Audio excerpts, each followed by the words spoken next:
10 victory against Nottingham Trent. Richard Capstick, Jack Rouse, George Gosling and Josh Peters doing the damage on the try front for the Green Machine as they roll on, as do Hartbury, who picked up a narrow 18-17 victory away at West Park, confining Leeds Beckett to yet another defeat. That's 5 now for an aspirational team from the north.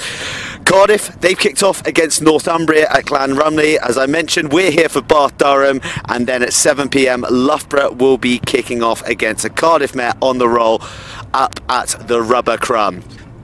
So the impact those results have had on the league table, as I said, Exeter leapfrog their way to the top of the tree on 31 points with Hartbury in a hot pursuit, 1 point behind.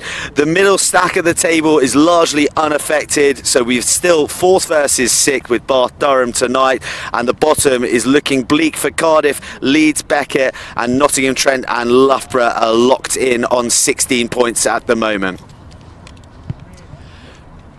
So that's what's at stake. They're all the teams that are in play, and one person who has been supporting us throughout this campaign and the last is our sponsor Yoti. It was so much easier because I had already set up on the app about 3 months ago actually when it first came to the island. I really like how simple it was to use. It's the kind of convenience we want in this holidays that we live in. You don't really want to carry your passport around all night now, you're always going to have a phone on you. The convenience to be able to go up and get my phone and just scan a thing. It's just easy, you have all your stuff in one place. It makes life a lot easier when you're trying to prove your age and quite versatile as well.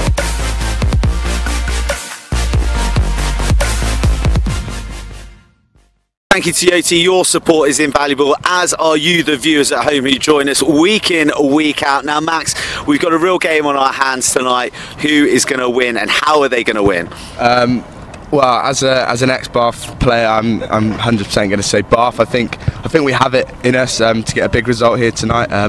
As I said, we're desperate to get out there and right the wrongs from last week, because yeah, we were gutted with that. I know the squad were, so yeah, I'm backing a decent Bath win. Okay, and there's a few new faces in the team as well. Maybe with that defeat in mind, who should we be watching out for to light up the turf tonight? I think the back three is really exciting. It's quite inexperienced, but it's got a lot of potential there. It's exciting. You've got Paul Altier on the wing, and you've also you've got Finn on the other wing, who's bringing a bit of experience, but then you've got Will Stride, who's making his debut.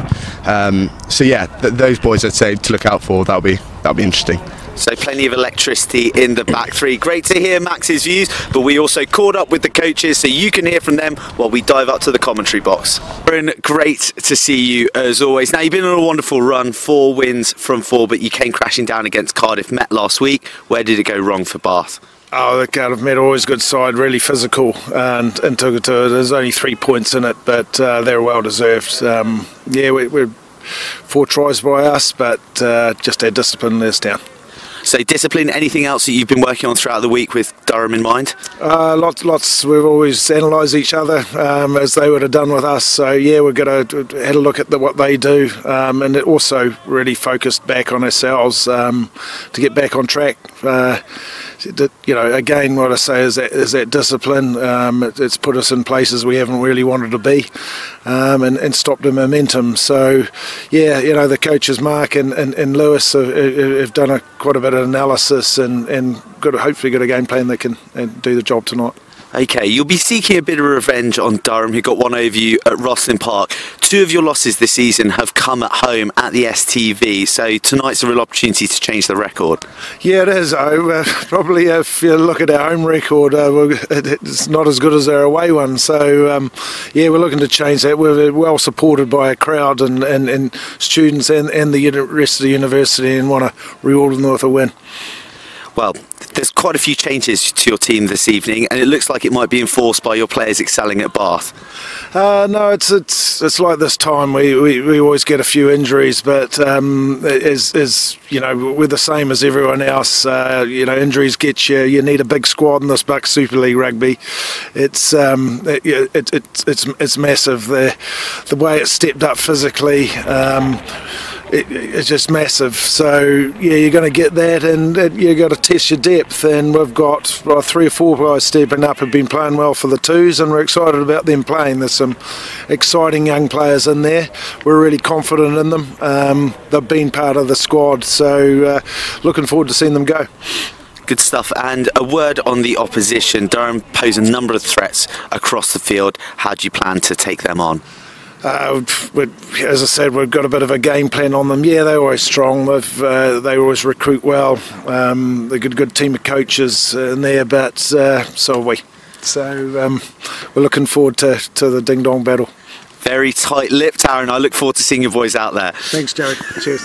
Alex, it is great to see you as always. Your 3rd away game on the bounce. It's a punishing schedule for Durham at the moment. Yeah, there's definitely a fixture. Secretary has got a sense of humour, and it's tough, but you got to do it and you crack on. How do you keep the boys fresh, bearing in mind all the long journeys that they're having to take on before they play week in, week out?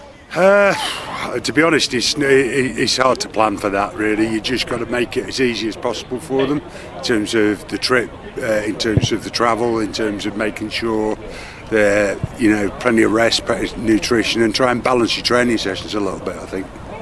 Well, you've mentioned in the past you've got a bit more depth this year, and one player you're welcoming back is Charlie Wilson. I think he's a great player. What does he bring to the party? Charlie just brings what you would expect from a guy who's playing at that level. He brings some savvy, he brings some smartness there, he plays honest, and he plays very simple, which I like. You had a terrific start to the season. You've stumbled a little bit in the last few weeks. Is this a time when it really tests the mettle and the character of your side with 2 losses in a row?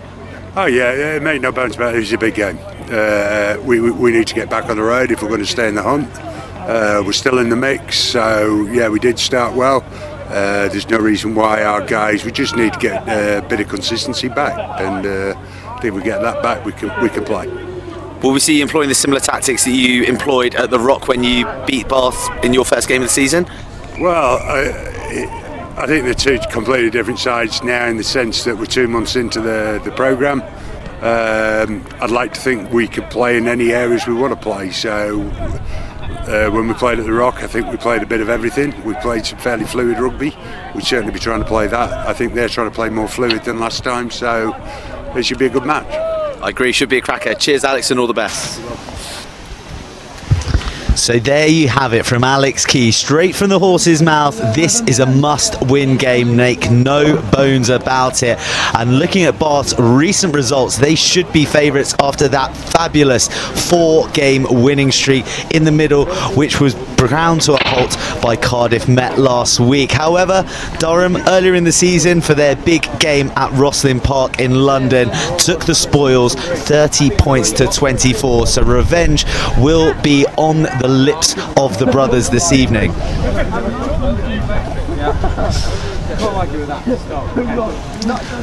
Looking at Durham's results, they got off to a flyer. That win against Bath prompted a 3-game winning streak brought to a halt by Hartbury. They fought back with another resounding victory against their purple rivals Loughborough, but then things have been looking bleak after they let a victory slip from their hands down at Kincoid against Cardiff Met. Hartbury once again humbled them in round 8 last week. So a must-win game, no doubt about it, Max Senior. Yeah, it's set to be a close one, this, I think, when you look at their previous games. So yeah, hold tight. Ready for the teams,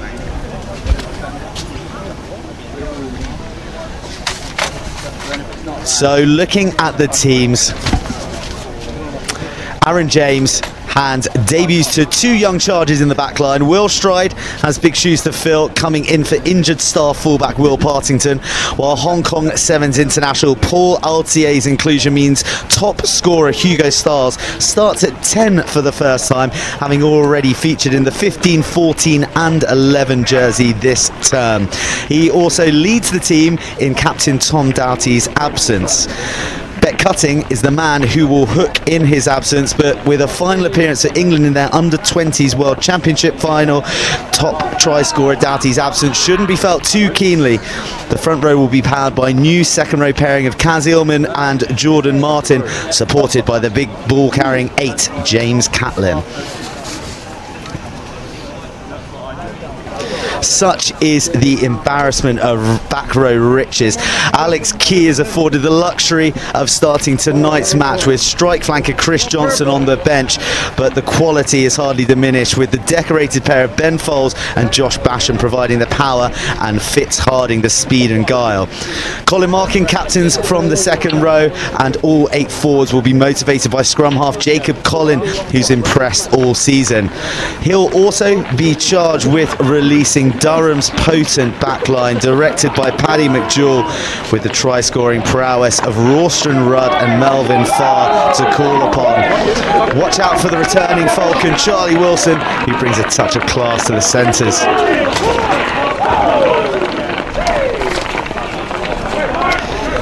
The team's beginning to trot out already, meaning it looks like we are going to be bang on time for our 6:30 kickoff with the whistle in the mouth of Ewan Davies this evening.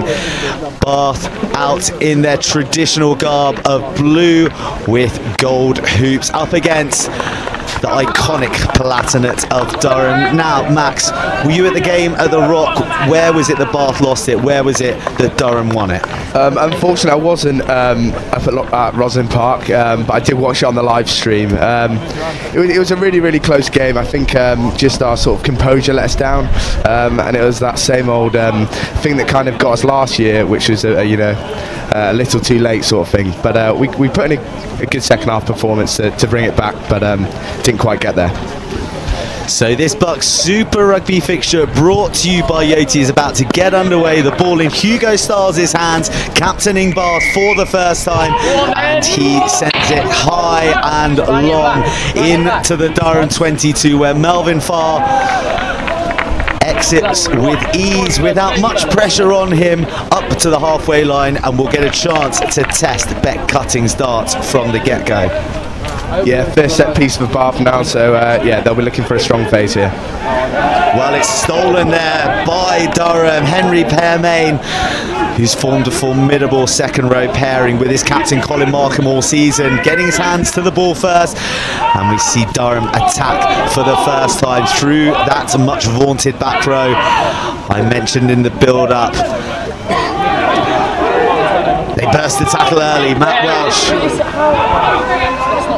to McJewell, who puts it on the toe into the backfield, and McJewell's chasing his own kick. There's a spill from Bath, and Styles is there to clear up the mess, but it looks like it was a knock-on from McJewell in the process. But danger signs already for Bath. Yeah, I think they caught us half asleep there. We need to wake up. Good few phases from Durham there. I think we got away with that one a bit. Well, Paddy McJewell, of course, chipped in with 2 tries and a number of kicks in the victory against Bath that kicked off their season, a far more positive season than last year. And an evenly matched game until Durham really stretched ahead, resulting in that 30-24 win. But Bath 2 late tries and looking to steal the game in the very last play, throwing the ball forward eventually as James Catlin picks up from the base and makes some good yards. Fed Rimmer to feed Styles, who clears confidently up to the 10-metre line. He's got his long locks down this evening. Is that a stylistic take on the way he's going to play the game from 10 this evening, Max? Yeah, no, I hope so. He likes to change his hairstyles on Hugo, so he's repping the 70s mullet at the moment. Yeah, very Starsky and Hutch from Hugo Styles as Durham's line out is stolen. So both teams are thrown one, lost one at the moment. And we see the ball in Bath's hands properly for the first time, and they go wide. Such has been their style this season, with Finn Murphy cutting inside, but finding the tackling to be up to the match. Rimmer finds Styles in the pocket, who clears it long into the middle of the field. Back there defending is Jack Headley. Melvin Farr on his shoulder does the clear out work. And it's a carry from Fitzharding in the 6 jersey. Though Fitzharding usually in a different scrum hat, maybe Durham have done their old trick of switching their back row jerseys around as Hugo Styles begins to burst through the middle, and this boy is electric. He puts a kick in and he finds probably not the man he intended to. There was a chance for Paul Altier on debut to collect and score in the corner, but he fluffs his lines, Max. Yeah, that would have been special, wouldn't it, to Hong Kong internationals out there. Hugo again showing his class. I mean, it was a great kick exit to begin with, followed up by a nice chase, and then exactly what, why he's in the team. Hugo's just got that extra bit of magic about him, and he's showing his class there. Lethal in the open field, but distributing the ball from 10 this evening. Hugo Styles, watch out for him. Slicing one off the boot there and finding a different man as Durham lose the line out again, and Beck cutting now makes easy yards, and Barter on the front foot, chopped down by the Durham open side. And Cutting's in at scrum half, he picks and goes. They're keeping it tight, Bath. They've played an expansive brand throughout the season, but they stick it up their jumper here, and it's through the middle. They're probably, 3-4 yards away now. But the Durham defence holds resolute for the time being.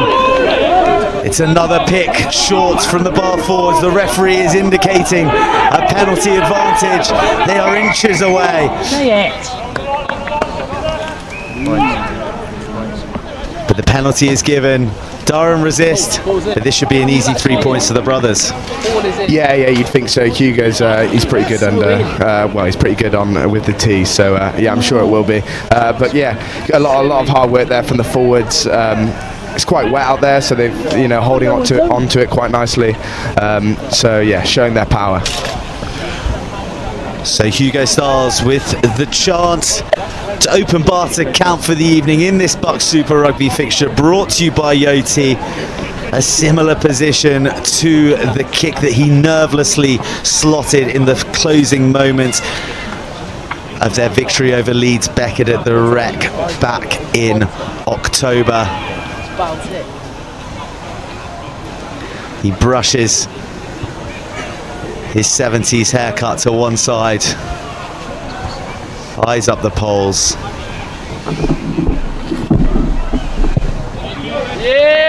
And blasts it between the uprights, and it's Bath 3, Durham 0, 7 minutes gone in this BUCS Super Rugby fixture, brought to you by Yoti, and Bath will be pleased with that start.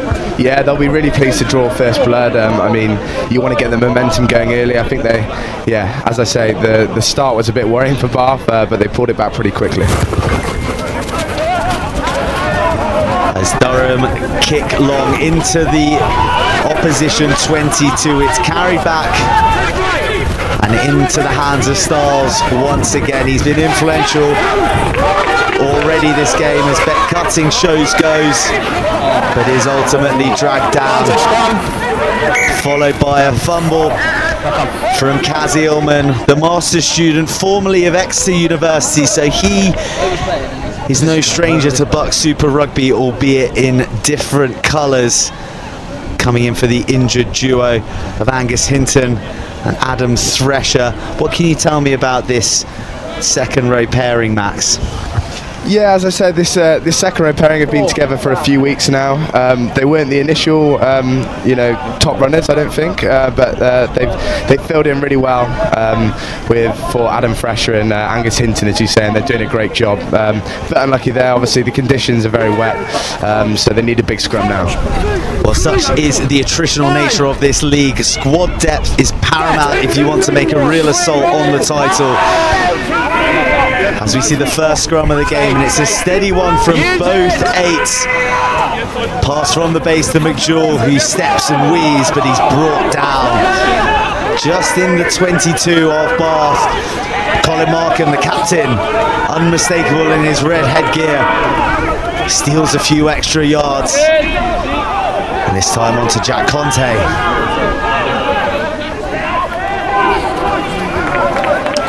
Defence is good for Bath, who aren't committing a huge amount of numbers to the breakdown at the moment. Trying to pick their moments.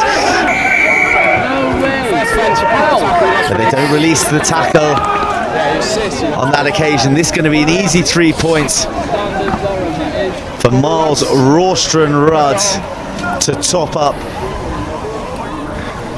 his tally of 32 points in this season's league. Durham have struggled for consistency from the tee. They're yet to pin their banner on one individual to slot goals for them, but Rawstrand-Rudd scored the most, 4 tries. He got one against Bath in the fixture we've mentioned numerous times at the Rock, and this is his chance to level things up.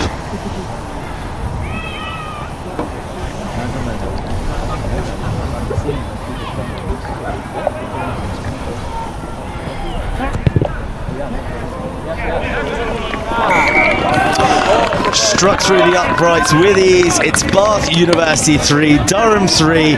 10 minutes gone in this BUCS Super Rugby fixture, brought to you by Yoti. And also an opportunity for me to bring you a score update from Wales, where Cardiff currently lead Northumbria 22 points to 7. The lead was 17-0 at the break. Northumbria coming back with a 7-pointer, but Cardiff have just scored a breakaway try to once again puff their cushion to 15 points. And is that going to be the debut victory from the newly promoted men from Wales? They came close up in Northumbria just a couple of weeks ago. They need to maintain their focus and see out the full 80 and not get picked at the post. With only about 20 minutes left remaining of that match, as Bath go straight off the top to the hands of Styles and Finn Murphy on the inside ball. They're cutting carries again. He's been working hard early in this first 11-12 minutes.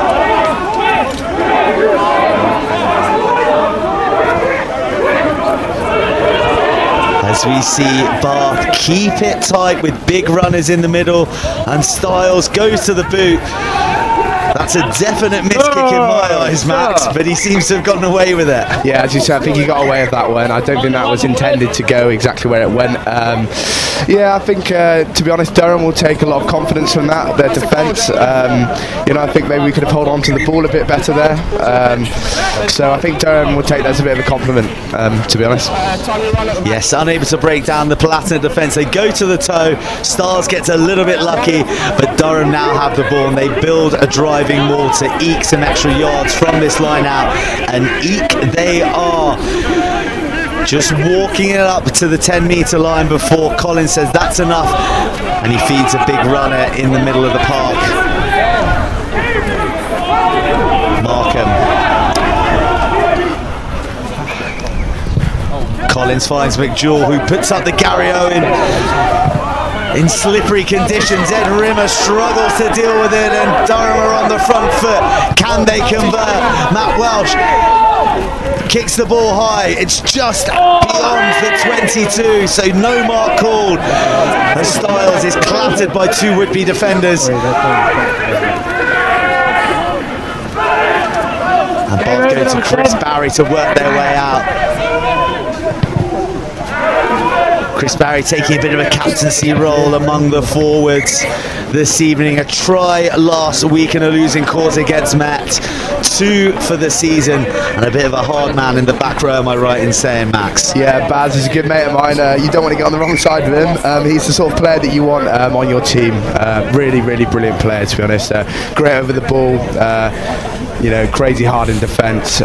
So he'll be, as I say, he'll be looking to lead these Bath men around the pitch tonight. Well, no punishment dished out to the Durham defenders, who slid in there as Styles lost his footing. No foul play calls the rest, but it looks like McJewell has done himself a mischief down on the floor, and that could be a big loss for the Palatinate. As we take another look, it's the second time that Durham have gone over the top. They sense opportunity in the backfield with a new back three being put together by Bartha this evening. McJewell fell over the sliding body of Styles, just trying to figure out what he's done to himself. It looks like maybe a wrist or a shoulder, but we don't want to lose him. He can really weave magic from the 10 jersey. And it's a collision with his own player, actually, Max. Yeah, that doesn't look nice, actually. I've had a fair share of shoulder injuries, and that looks like maybe like a slight BUCS. He might have popped in, come straight back, popped out, and gone straight back in. But hopefully he's all right, and we'll see him back on the pitch soon.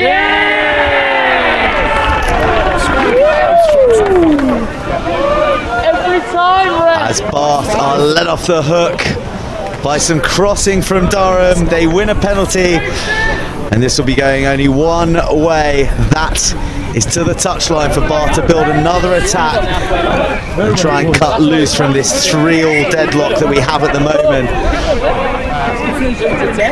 As I'm hearing rumours of a red card in Cardiff.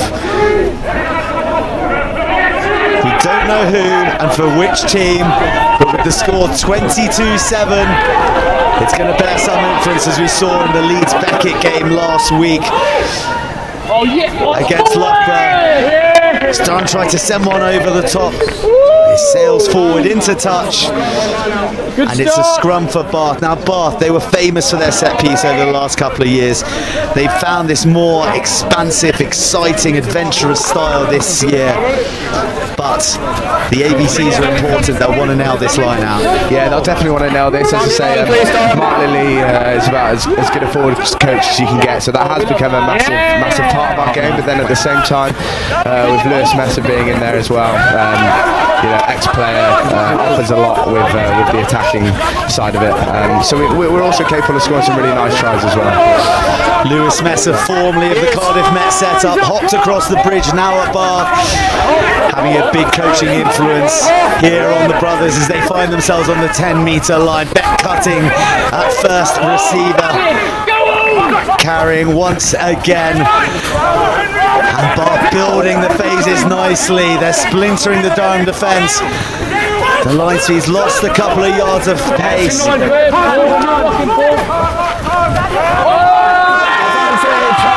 Number 8.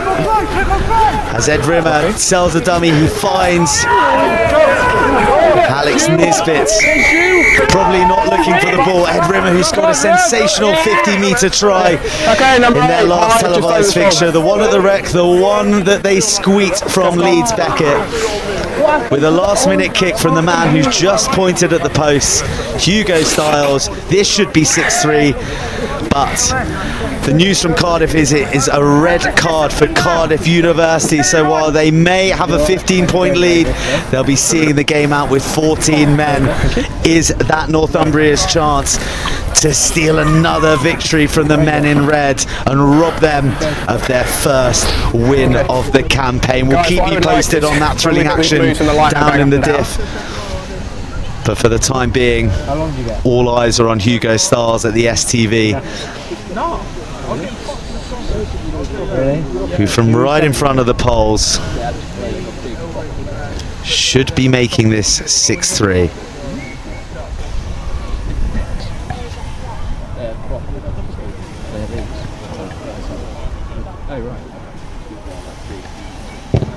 Thank you! He turns away nonchalantly to tell you and me that it is Bath 6, Durham 3 in this BUCS Super Rugby fixture, brought to you by Yoti. With a quarter of the match gone, Max. Yeah, they'll be, as I say, Bath will be really pleased with that. Some good carries going in to put Hugo with a chance of going 3 points up, which he's done. So yeah, I think Bath will be pleased. That's offside! McJewell's replacement, Charlie Sporforth, takes over the kickoff duties, going long again. Sporforth involved in the England 7 setup, so maybe we'll see some wizardry from his feet. But how about this for a result? Cardiff University have bagged their first winning points of the campaign of their debut season in BUCS Super Rugby. 22 points to 14 over the men in black Northumbria, who finished second in last year's league, and are beginning to ask themselves some questions, having gone down to Exeter at home last week. And now coming a cropper in Cardiff. Congratulations to Cardiff, the win was due, they were pregnant for it, and they have duly delivered. As Bath go on the attack up the blind side, Ed Rimmer spotted a bit of space, he squirms through the first tackle, but then he's bundled into touch across the whitewash. And a bit of opportunism from Ed Rimmer, we've seen that a lot from him this season. Yeah, no, that's a good read from Ed there. Saw that there was no one really covering the blind side, so he's gone for it. I've been really impressed with Rimmer this year. He's had sort of big boots to fill this year. Wasn't involved that much last year due to injury. And yeah, he's come in and done a brilliant job, so I hope it continues. The line out ticking on time for Durham now after a couple of misfires early in the game. Allows Jacob Collin to clear long with a fantastic box kick. It's no quick one from Finn Murphy. And we'll have a reset around about the halfway line. Bet Cutting, he's been very impressive so far in these opening salvos, set piece and in open play, Max. Yeah, it's not a bad replacement for Tom Doughty, is it? Yeah, brilliant player, Becker. So again, he'll be offering a lot today, and I'm sure we might even see him get a meat pie later. Well, commentators curse sees that line out, misfire, not go to plan, but Durham are unable to capitalise, and a knock on from their hooker Oscar Bowe leads to a scrum to Bath. Max, you were going to say something. Yeah, no, I was. I should probably take that back. No, I'll be a bit disappointed with that. A few line-outs have gone astray actually from both teams. Obviously shows that the weather's wet, but again, it's a non-negotiable that yeah, they need to get right. A non-negotiable indeed, but the scrums have been good. They've been solid from both sides. As you see, Ed Rimmer put it in remarkably straight for a scrum put in, and Bath are on the attack. Styles feeds it to Will Schride, the debutant. He has a nice show and go, feeds inside to Will Hughes, who just can't keep a hold of it, and Durham look to play out of their 22, but they're retreating at a rate of knots. The referee says he's had enough. As we take a look at that break, the first time we've seen Bath really go wide, Max. Yeah, which is really nice to see. As I say, nice to see Will Strike get his hands on the ball early doors as well. Yeah, that was a matter of millimetres really. Hughesy coming in on the inside, which he does very often. He's very good at. Just didn't quite go to hand. But Bath playing all the rugby in the right areas at the moment. They'll be happy to be up in the Palatinate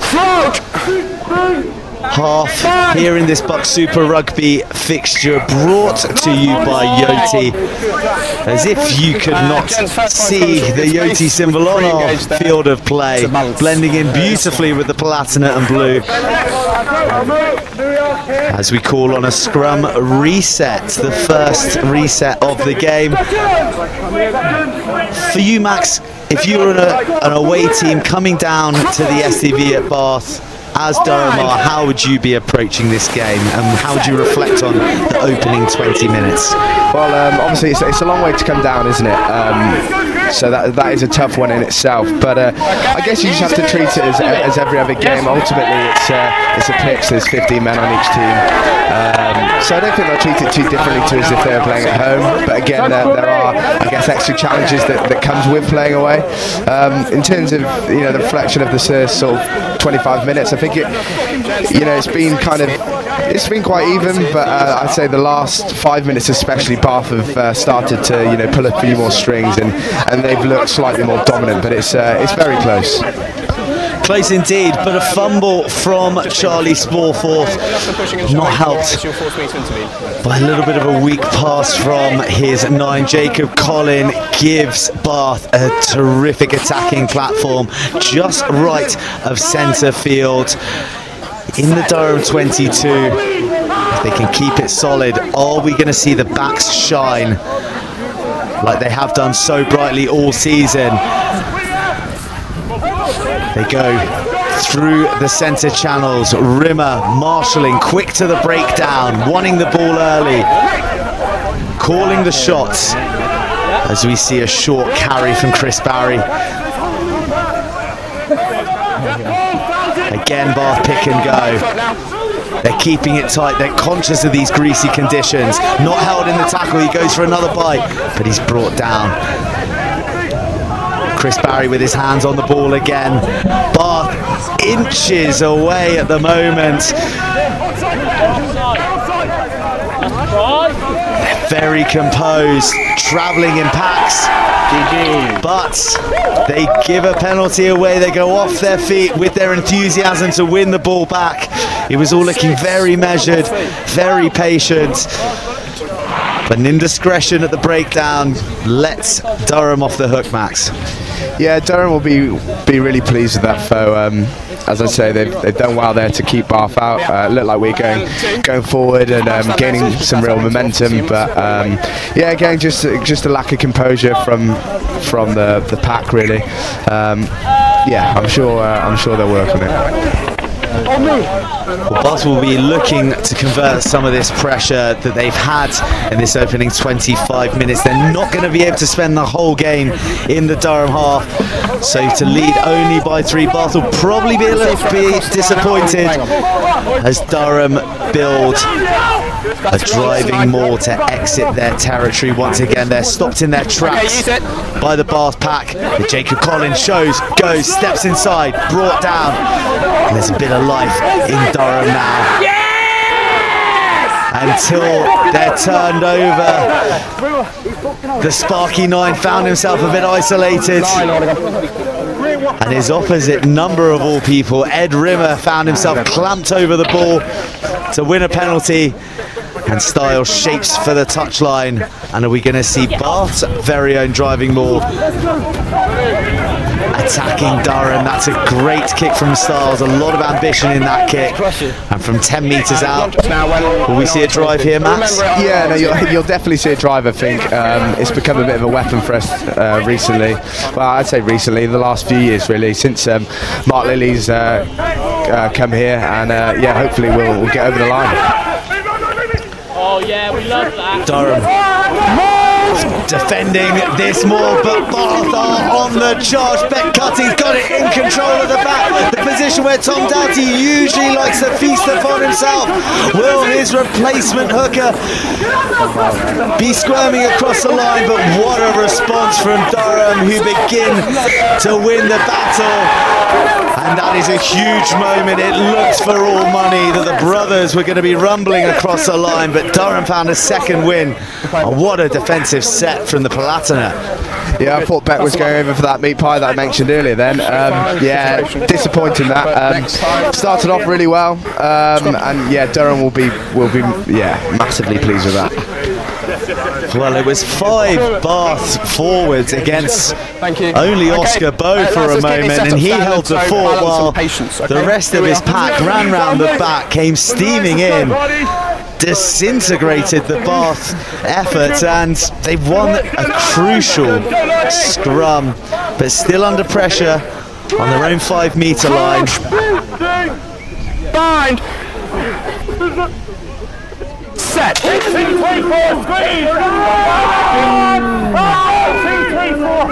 Again, the scrum holds. Use it! Durham carry from the back, impressively so, through Ben Foles. Missing for the last game in the starting lineup. In for Johnston, showing his worth from the base. As Collins boxes clear into the night sky. And Bath will counter. Everything's going through Styles at the moment, but a missed kick sees him charge down and then fumbles when the ball spills him, and Durham are in transition. The ball's gone backwards, and so do the Durham would-be attackers at the moment.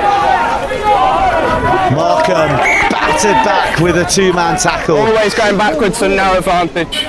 The referee quite rightly identifies there's only one direction that Durham team were going in, and he pulls it back for the fumble by Styles after the charge down. Styles looking to pin the corner there by the looks of things.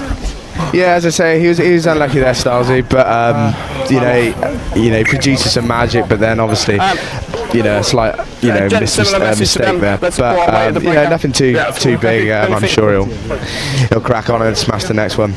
Hugo Styles is mercurial as his haircuts at the moment. We've seen a glimpse of him in the open field that nearly set up the opening try. We've also seen a couple of control touches not quite go to plan. Ollie, wrong side, mate. As we take a look at the Bath bench there, what is the sort of firepower that the brothers are offering from the Pine? Yeah, there's a lot of a really strong bench actually. Obviously you've got the likes of Austin Hayes, really experienced player, offers a lot of power. He's also a big leader in the team actually, so I think he'll come on and play his part soon. As Durham win the free kick and they go to the right, looking to play the ball. Strong carry down that right flank. They continue to pepper and they find a bit of space with Jack Headley. He bursts into the 22. This is good from Durham. Can they keep the continuity? It looks to be an offload, but he decides to hold on to it.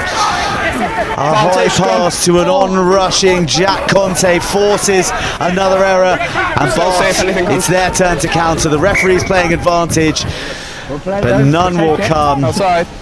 These greasy, slippery conditions aren't doing the handling of either side many favours at the moment. No, they're not, but it was a good defensive read from the Bath boys. They got up nice and quickly, that blitz defence to, you know, force the error. There we go,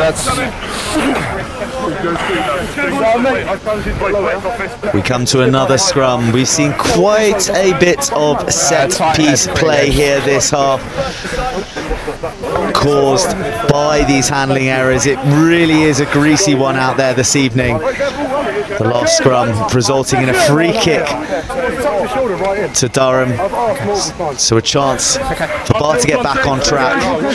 You control what you can control.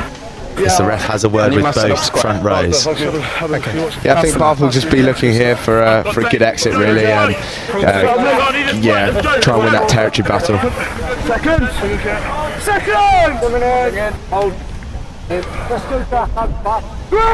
Crouch! Bind! Set!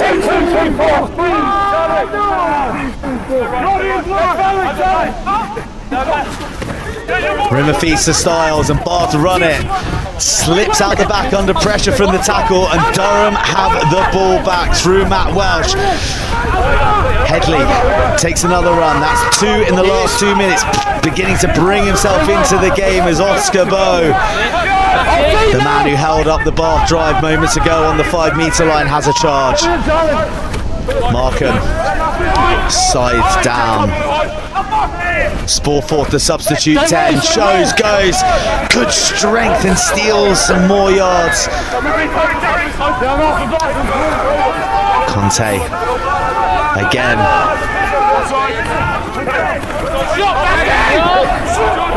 Fitzharding this time.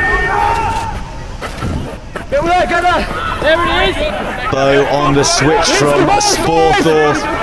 They're keeping the ball well, but they're not making much progress at the moment, Durham. Credit to the Bath defence.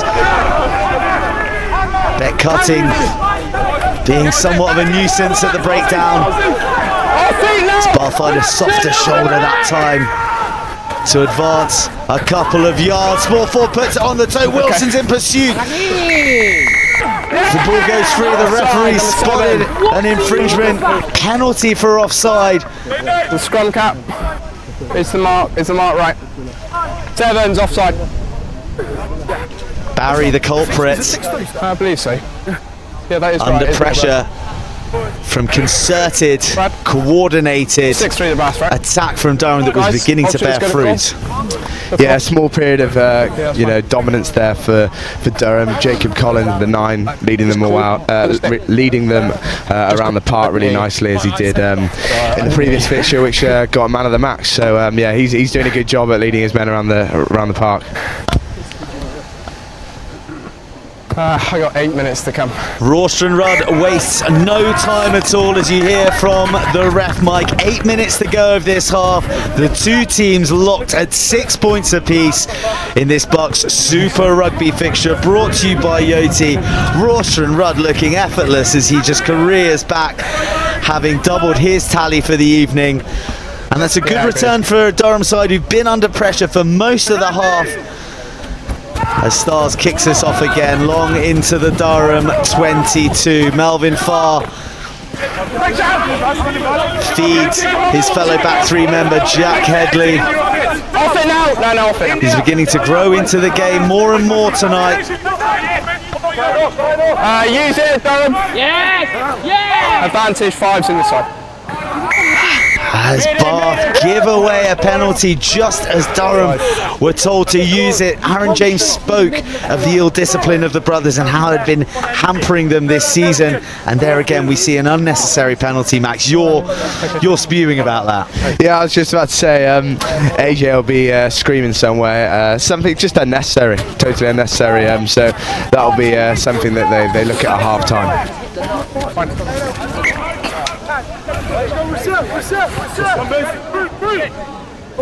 Durham send it just beyond the halfway line, as we see 8 diehards in the background on the terraces there. Yeah, big turnout for the brothers tonight. You don't often see one steward to 8 fans, but you do down here at the STV in an orange t-shirt. Yeah, he's got his work cut out tonight, that's for sure. With a bucket out, collecting for charity as well. What a champion as Durham builds. They've got momentum, the nudge is on. Looks like it was in at the side there to me from Kieran Verdon. Yellow carded last week. He's given away a penalty just now. Will it be more? But they need to think about stopping Durham first. 6. The referee calls number 6, Jack Kennington, for collapsing. Jack Kennington, a name I was anticipating saying a little bit more. He has been in red hot form for Bath this season, but quite quiet so far. Yeah, I think Jack's a quality player. Don't know Jack that well. He's a first year, but he's a product of Harlequin's academy, and he's really showed his class this year. I mean, as a young lad to come up and step up, but this level's pretty amazing, and he's been a key member of that back row. Well, 18 years old, a product of the Quins Academy, a try last week versus Met, and a try on the big stage against Leeds Beckett at the Rec. So he knows how to perform when the heat is on, but he needs to perform defensively first and foremost, because Durham have got the ball to the back. 8 men shoving and more cavalry coming, though they've been halted initially. It's been transferred, and this looks like it's going to be going all the way, but the ball slips. I think Bath forgot that. And Bath have managed to hold it up. It looked to wriggle, to squirm from the grasp of the Durham player, had it at the back. The big number 5, Henry Pearmain. If we look just here, they begin to rumble over the line. The ball squirms out. I think it was Jack as well, who kept them going over. I mean, they'll be pleased, to hold them out there, but they've got to do it again now. They certainly do. A pivotal point in this first 40 minutes down here at the STV in this BUCS Super Rugby fixture, brought to you by Yoti. Durham's most promising attacking position of the half. They've gritted it out defensively in their own 22. Can they enjoy themselves a little bit now with the ball in hand as Collins feeds straight? And he finds his inside centre, who's on a short line and cannot be stopped. Charlie Wilson, the returning winning Falcon has Durham flying high on the stroke of half-time. As the score reads, Bath 6, Durham 11, with a kick to come and a minute to go. Yeah, strong run there. It's a bit too easy, I think, for the Durham boys there. Bath kind of not strong enough in defence there. Bath will be very disappointed with this tackling. It was so direct, it was so obvious. He runs over Styles, and then Nisbet can't drag him down in time before Wilson crosses the paint and announces his return to this Durham side. Rawstron, Rudd, Julie adds the extras, and it's Bath 6, Durham 13.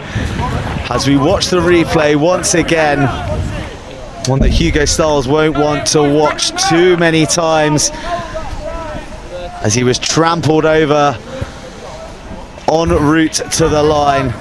And Bath, for all their possession, all their territory, find themselves trailing. And this is going to be approaching the final play of the half, collected by Melvin Farr, who kicks long to the Bath back three, and Styles looking to make amends. Kicks, but he's charged down again. He collects with his team under the cosh. And they carry, they keep it tight. They're a team under pressure at the moment, Max. Yeah, I think Bath just need to hold on to the ball now. Hold on to the ball, run the 30 seconds down and get the ball off the pitch. Getting to the change rooms and regroup. Well, they're going to have to fend off a Durham counter-attack before any regrouping happens, because it's in the hands of Sportfort, the substitute. And Durham are playing ball here. They sense an opportunity with Bath somewhat rattled, but that's mean defence in the middle as they probe left. Matt Welsh finds a ball inside to the scorer, Charlie Wilson. Collins passes, it's slapped down. Is that going to be a yellow? Is that going to compound Bath's woes before we head to the sheds? Durham are going to see their attack out first. Sportfort bursts through once again. He sends the ball long and right, but he misses his marker. And now Finn Murphy, the Irish 7 specialist, attacks. And this is some finish to the half. As advantage had been played, the referee blows up for what looks to be a head injury to Beck Cutting. And with the advantage played, Bath on the attack, is the ref going to disregard the knockdown earlier in the play, and are Bath going to get away with it? Yeah, what a chance there for Durham. I think they'll be really disappointed not to finish that one off. As we've just seen, I think it looks like a clash of heads there between the Durham player and Beck Cutting, so it might be an early appearance for James Hatfield, who's on the bench. I know what you're saying, but it's a good chance.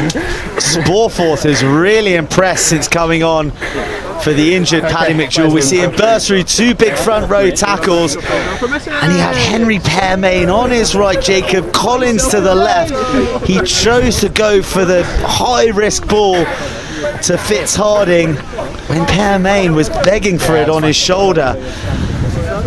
Was that the right decision? Yeah, it's an opportunity gone missing there for Durham. It also looks like it was actually 2 Bath boys who clashed heads. So 2 Bath boys in the tackle. One of them, Beck Cutting, who heads to the sideline with an exploded nose. He's been one of the shining lights in the brothers' first half that miraculously sees them trail by 7 points. They want to patch him up in the half-time break, but primarily I think they want to get the ball out and, as you said, head in and regroup. So a scrum to negotiate in between the 10 and the halfway. Rimmer feeds it in. The scrum has been excellent from both sides this evening. Passes wide, and still Bath want to play. But Melvin Farr does not. He puts the laces through it, and we head to the half-time break with the away side leading. It is Bath 6, Durham 13 in this BUCS Super Rugby fixture, brought to you live from the STV. And an interesting half of rugby, somewhat of a chess match, with the castling of Hugo Stars by Charlie Wilson being the key difference. Yeah, as I say, a few moments of magic from Hugo, but at the same time a few moments of madness. I think we just need to regroup, gain some composure, and yeah, come out second half firing. Well, one try from the half. We'll take another look at it. The set piece, as I keep reiterating, has been excellent from both sides.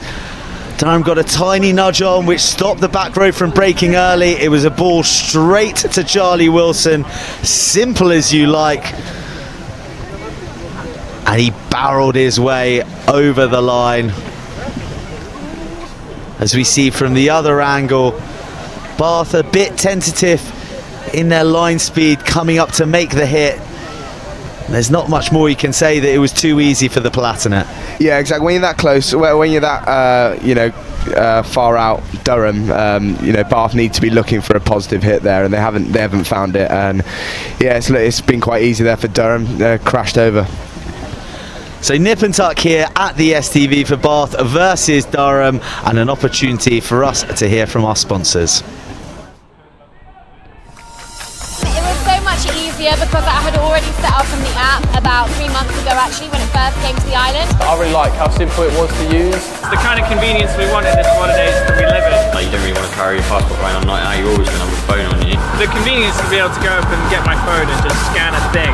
It's just easy, you have all this stuff in one place. It makes life a lot easier when you're trying to prove your age, and quite versatile as well.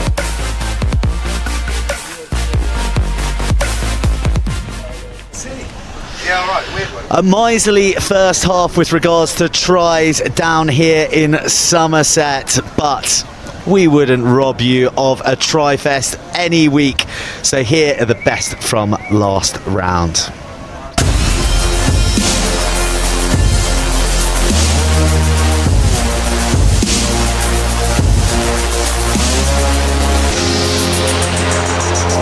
Putting some depth on it as Northumbria really want to wind it up. Here's a little bit of space for Josh Hodge to run into. It's around the outside. And this will be a wonder try. And it is.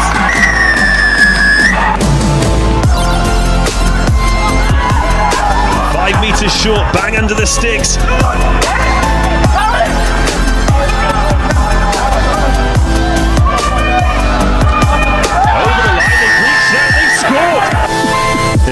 Smith breaks through and he's going to open the scoring. Fantastic line under the sticks. 2 minutes gone. Carries in for Beckett. Oh, head down there from Stephen James. Gets the offload away. Lovely stuff from Beckett. Tackled 5 metres short. Stephen James looks confident. They cue it up here. Over the ball for the line. Over the line. Oh, Lloyd has to dig for it. Oh, lovely hands. Venables for the line. Over the line. And it's the 3rd score for Leeds Beckett.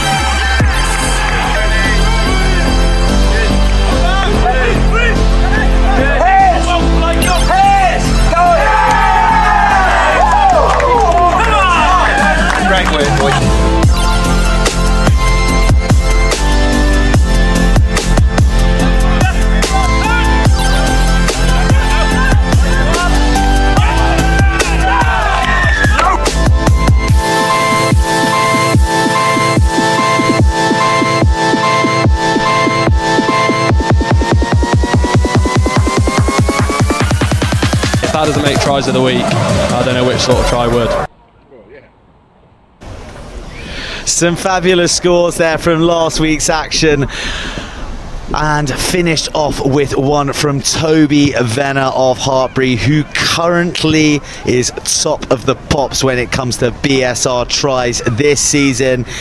He can't be stopped at the moment, and neither could either of these sides when they met earlier in the year. It launched Durham's season, and Bath came out second place, which is the position they find themselves at the moment, but maybe some of their try scores here can inspire them to a second half comeback.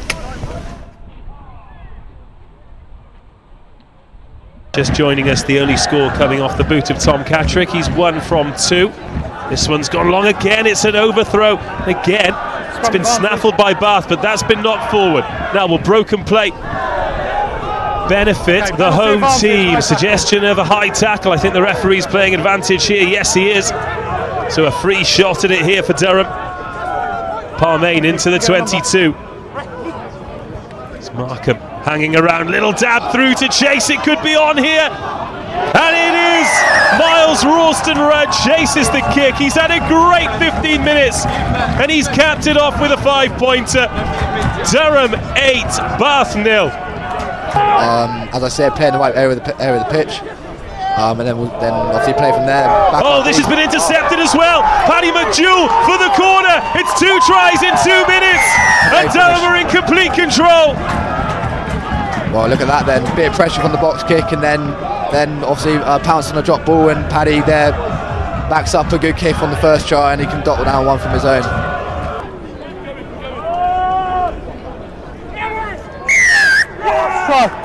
Try's been awarded by the referee. Finally an opportunity for Bath. And it is Jack Davis making up for that error with his first try of the season. Durham 17, Bath 5. Working very well here. Very well indeed. Ben Foles is out of the action. And Bath within 5 metres. Penalty advantage, side entry. Well, there's a penalty advantage coming, but it won't matter. It won't matter at all. Bath 2 scores in quick succession. Lovely break there from Johnston. Score a good try if you give him the chance to. Oh, McJewell for his second. Magical footwork from the outside half. Oh, that is absolutely splendid. It was a lovely support line from Chris Johnston, stuck on the shoulder. McJewell gave the Bath defence the eyes, and by the time they realised he was gone, it was too late. Durham 22, Bath 14, and that's a special finish from the standoff. Yeah, big change in the tide now, because obviously Bath had the upper hand in the last 5 to 10 minutes, and now with Chris Johnston's mini break and then Paddy to finish it, great finish. Just keep your eye on that clock, because it's 8 minutes till you need to pick a man of the match. Jacob Collin feeds and everyone else waits on some not particularly steady footwork there from 8, but could that open it up here? Here's Ben Stevenson over the 10-metre line, looks inside, backs himself, and that's a good covering tackle from Partington. Numbers arrive. Welsh goes on his own, he's through! And Matt Welsh takes Durham up to 30.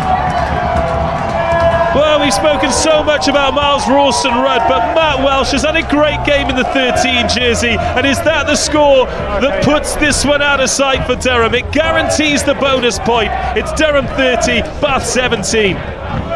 Well, if you look at the replay, it's great set piece play off first phase, getting to Ben Stevenson, the wheels on the outside. Try backs himself, and then Matt Welsh makes the read, as we can see here. Well, it was scrappy at the back of the scrum. A lovely pass there to put Stevenson into space. Quick hands from Welsh. Who's the first one there? Charlie Wilson. No one on the blind side here. It's a great read from Matt Welsh. The guilty party there. Big second row substitute. Talked about building the culture, talked about wiping the slate clean. This has been a fantastic start.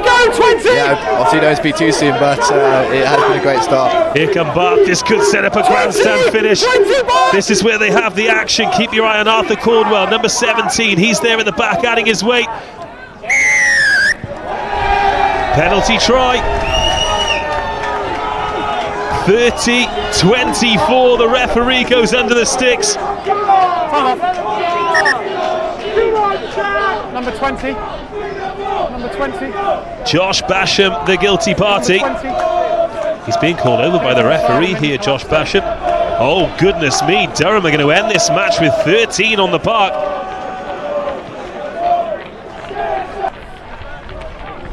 Well, Durham currently down to 12 players as somebody's getting medical attention as well. Oh, this would be heartbreak for Durham. Surely that's gone forward. Is that 80 minutes? Yes, it is. Durham hold on. 30-24, the full-time score. BUCS Super Rugby, presented by Yoti, gives us another thriller. Footage of Bath falling just 6 points short in the game up at the Rock against Durham earlier in the season. Well, they trail by 7 at the half-time break here at the STV. And it's a deficit they'll want to overturn, but they'll be without the man you just saw on screen there, Captain Tom Doughty, who's contributed 5 already this season. They'll be looking for inspiration elsewhere and certainly tries in a half that they had opportunities. But if you're in search of tries, well, look no further than here on a Wednesday and Friday night, because these are the matches coming up live. Next week, it's Leeds Beckett versus top of the table Exeter. Leeds Beckett desperate for a win, and Exeter really grinding into 5th gear at the moment. It's a double header next week, because we'll be then up at Northumbria for their match against Loughborough. After that, Trent welcome Durham, who we're watching tonight, and then there is a very Welsh flavour to close things out till Christmas with the Cardiff derby. Cardiff met against Cardiff at the Arms Park, finishing up with a trip to champions Hartbury, who again welcome Cardiff Uni, who are probably busy celebrating their first win of the campaign that they picked up against Northumbria this evening. There was a red card in there for them, but a 22-14 scoreline is all they care about at this moment. They've got the monkey off their back. We predicted that they would do before Christmas, and it's all ahead of them. Getting that first win is going to be all important for Cardiff, isn't it, Max? Yeah, absolutely massive. The boys will be absolutely buzzing with that. I actually know a few of the boys from Cardiff, so yeah, they'll certainly be revving it up in the diff tonight.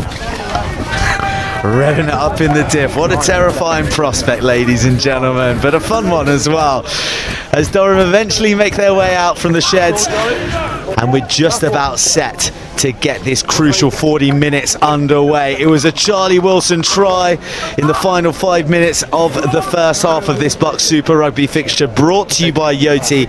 That has proven to be the difference. Both kickers are on 100%. We've got a new 10 pulling the strings for Durham, and how he is impressed. Sporforth with the ball in his hand, the Palatinate to kick us off. And here we go.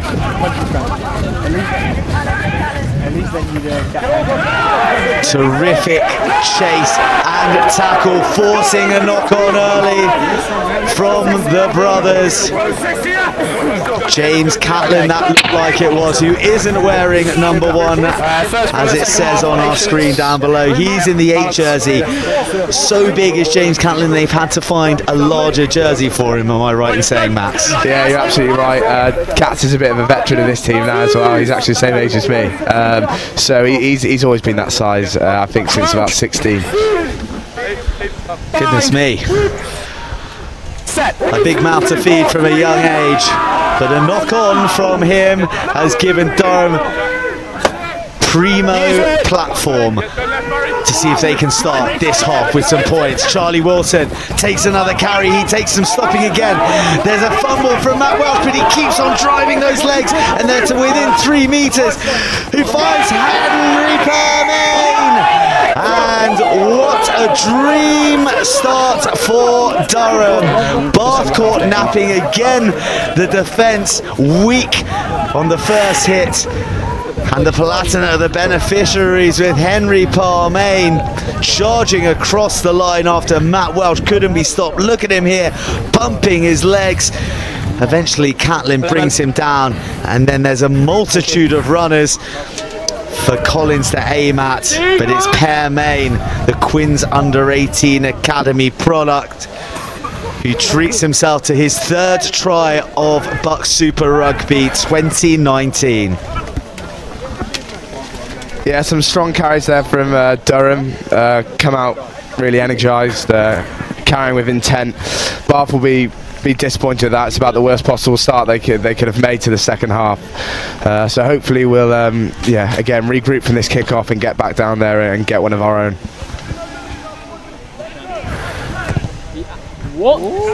Rawstrand slides the ball just inside the right hand upright. He maintains his 100% record, and he stretches this Durham lead to a daunting one of 14 points. It's Bath 6, Durham 20 in this BUCS Super Rugby fixture, brought to you by Yoti. The perfect start to the second period from Durham, and Bath chasing this game.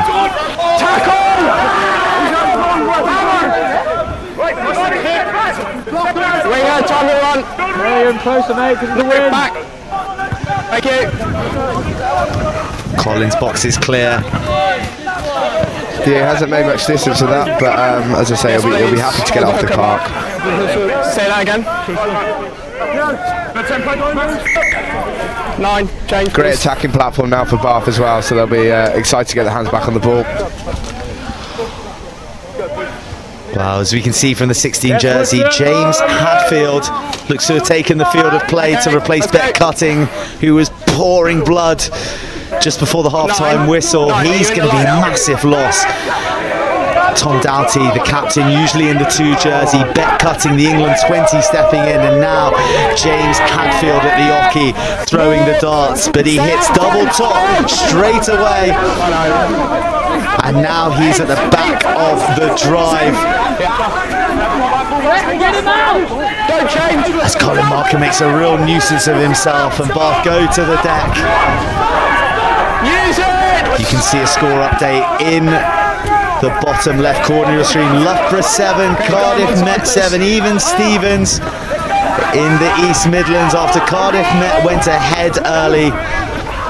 The African Violets have equalised, and it will take Bath University 2 converted scores to equalise with Durham now after that brisk start.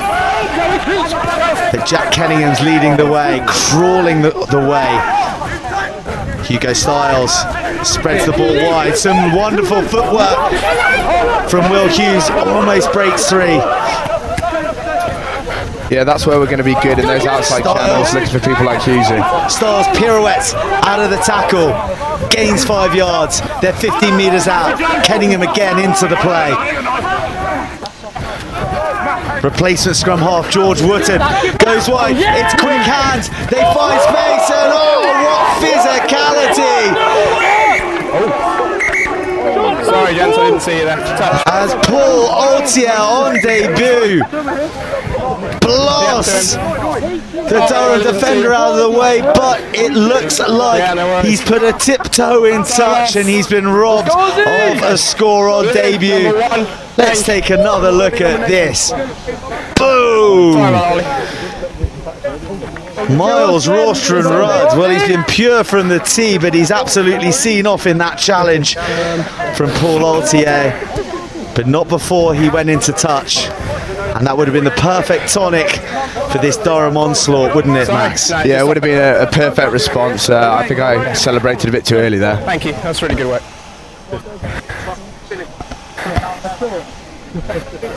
Good evening. 5 minutes, 35. A stoppage in play for the Durham captain Colin Markham, but he's up on his feet. He's made of stern stuff, the Llandovry man, and he's called into duty to lift Ben Foles right away. Who neatly pouches the line out. But Bath drive Durham back in the initial shunt. Use it! As Collins is told to use it. And Fitz Harding carries and crawls, steals another yard.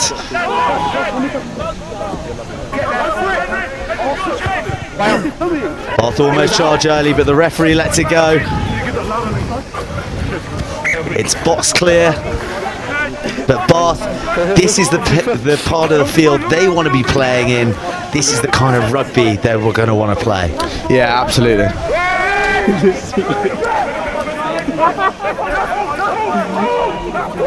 Complicated line-out confuses everybody, including the Bath team. It turned into a one-man lift. The ball was thrown wonkily. But the referee's accusing Durham of closing the gap, so Bath will get another crack at this. Fortuitously, maybe, as we see Austin Hayes entered the fray, lifting at number 1. He sets the line.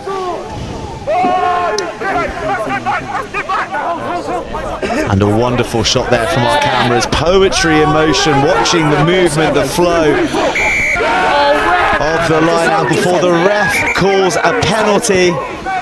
Right, tell me what the call is, please. Half-pipe purple 7. Right, I agree. Lads, there's obstruction in the line out, but number 7's offside. There's a penalty to blue. Give me the mark, please. The referee calls an infringement against Durham's number 7, Fitz Harding. And Styles plumps for the corner. But he skewed that to the left, straight beyond the dead ball line. He's not having a vintage day with the boot at the moment, Max. No, that's an uncharacteristic error there from Hugo, and he'll be disappointed with that. But he'll hold his hand up and he'll make amends, I'm sure. A couple of charge downs for Hugo Styles in the first half. Skewed that wonderful opportunity to pin Durham into the corner and put Bath's driving line out to use. As it is, scrum Durham on their 22. Collins to put in. Use it!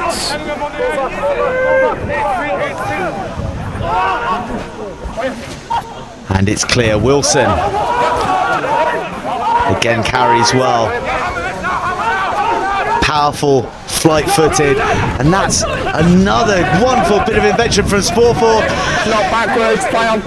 He loses the ball in contact, it goes backwards, but Bath are the first to get hands on it. And their transition opportunity is dealt with muscularly by the Durham defence. Ben Foles, one of the two men in the contact, and it's a line out to Durham. Just beyond the halfway line. Quite a bitty period of the game. A lot of turnovers, a lot of set piece. Bath are going to want to get more phases, Max. Yeah, definitely. I mean, it's been a bit scrappy, recently, but Sportford with a brilliant kick there to see space in behind. But Bath have a platform to go from now. They certainly do, as the overthrow goes right into blue and gold hands, and the ball is spread wide. But Bath force it. Touched. Okay. Out the back door from substitute George Wotton. Straight into touch. That'll be a line out in exactly the same position, but mirrored onto the other side of the field. And can Durham get this right and build a few phases themselves? 14 points their lead at the moment. 2 tries in the bag. They'll be thinking about bonus points, but primarily they want this win. Coming off the back of 2 losses, edged out at Kincoid against Cardiff Met, dismantled by Harbury at Gilman's ground. They've got to be in their bonnet, a point to prove, and their driving maul has been such a feature throughout this game. They weaponise it once more before looking to the backs, and there's a little bit of a gap on the inside which Rauschenrud nearly steps through, before Markham carries. Sporthorpe calls for the ball. He shows, goes. He's been electric since he's got on. Slippery as an eel. But they carry once more. Foles this time. We've seen him in defence. Now we see him in attack. A powerful latch from Josh Basham propels his teammate through the gap. Yeah, throwing off Will Hughes there, which isn't easy to do, let me tell you. A missed ball. It's a show and go from Henry Parmain. The winger buys it and he crashes over for his second of the game. Durham's third of the game, his second of the half. And a killer blow for Bath University. Yeah, a lot of dominance being shown from Durham, going through the phases really nicely and just carrying with intent, and they've got their reward. The play was patient, the play was powerful. They switched the direction back to the right. It went to Sporthorpe, who had the vision to put it over the top. Parmain sells the dummy, wrong foots Finn Murphy, and it's an easy score in the end. He was wrong-footed and then didn't have his balance to put the hit on, and Parmain was too big to wrestle out into touch. And Durham are looking at heading into the lead, 27-6, if Rawstron Rudd can maintain his 100% accuracy.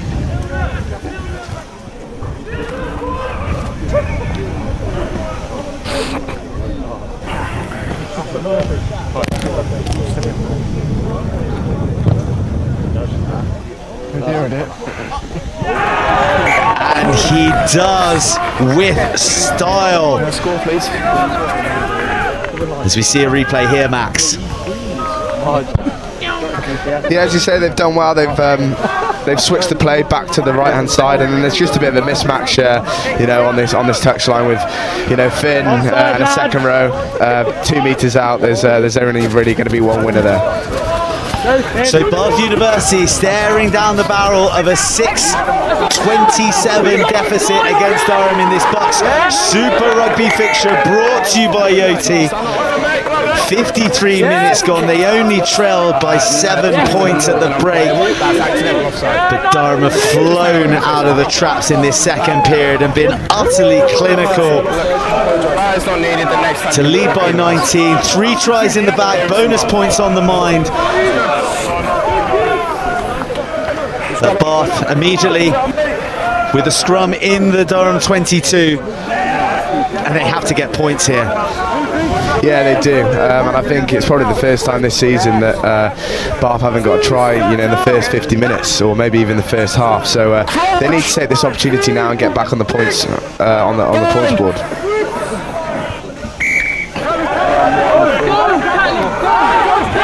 Free kick to Bath. Catlin wins some yards. Put your hands down. Austin Hay steps out, feeds Jordan Martin. Here we go, Styles on the ball. He weaves, but he's snared by 2 Palatinate defenders.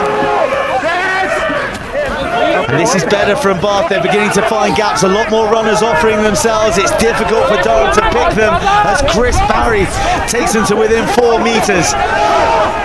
Another short pick. The forwards cluster around the ball. They smell blood 3 meters out. Yeah, Bath just want to be patient here and stay composed, and hopefully a gap emerges. 2 meters out, meter by meter. Bath don't care how they do it so long as they come up with paint on their jersey. As Austin Hay has a crack. Durham surely not rolling away. The referee agrees, sends his arm into the sky, and it is a yellow card. The discipline by and large in the game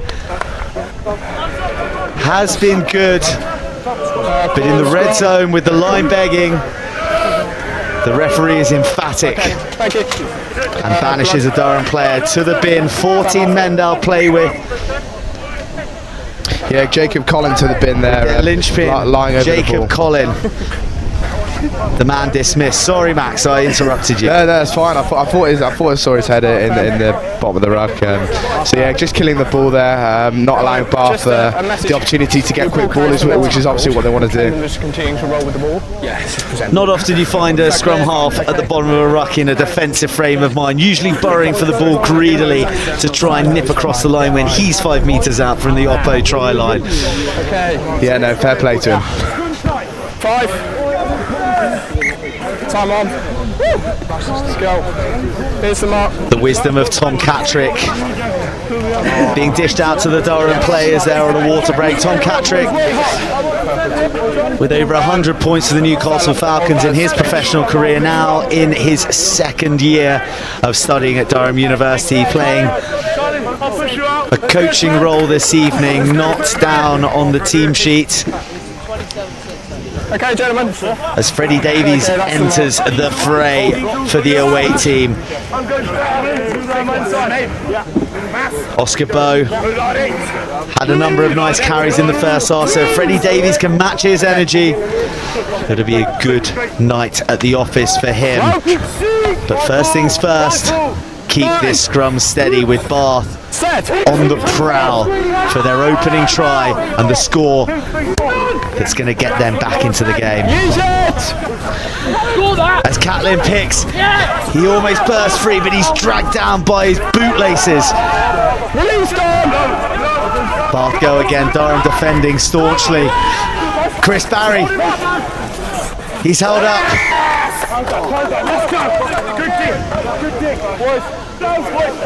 We go back for another scrum 5. This is the yellow card incident. We see Collins on the left of the screen. He's battling to get back. He's sniffing around the danger. And then 14's over there. well, he's not doing too much wrong there. He's probably clambering in the wrong places slightly. Maybe this is his interjection. Yes, Jacob Collin, you're not allowed to lie on top of the opposition player and try and rip the ball when you're squirming on the floor. He makes an easy decision for the referee, and that is the reason why Durham continue to defend with 14 players, and they will do for the next 8.5 minutes. Bath need to make this advantage count. Trailing by 21 points.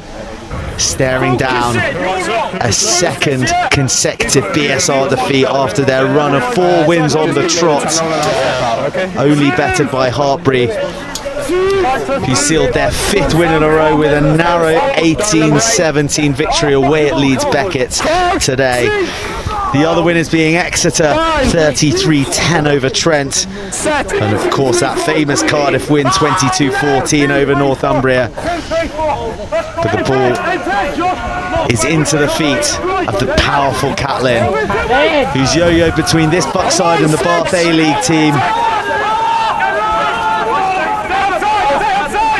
And Bath just cannot find a way through at the moment, but maybe they have now. No, they're half a metre short as they attack the post, and they find a way to squirm the ball across the line. Yeah, I think James Hadfield's just gone over, which you'll be really pleased with. As I say, it's quite clever from Bath there, making their way towards the post, and obviously the rulings now is if you touch down on the pad, it's the referee awards a try. So it's quite clever there from the Bath pack. Yes, a regular tactic we see now in the game, but do you know what? He didn't even need the pad. He managed to take the ball across the line despite Ben Foles' efforts. Hugo Styles smashes it through the uprights. That's 7 points. They trail by 14. Bath are back in the game with 7.5 minutes to try and exert some pressure from their 15 against Durham's 14. Yeah, Bath really needed that one. They'll be pleased to get that, and hopefully they can get back into the game now and keep the momentum going. So this BUCS Super Rugby fixture, brought to you by Yoti, is back into the balance somewhat. Bath with a converted score with 21 minutes to go. Sporforth, the incredibly impressive Sporforth, kicks off and it slips through Bath hands, but fortunately there's another brother to collect, but it's spilt in the contact, and this is transition. Man tackle and everything. But it's stolen illegally. The tackler not releasing.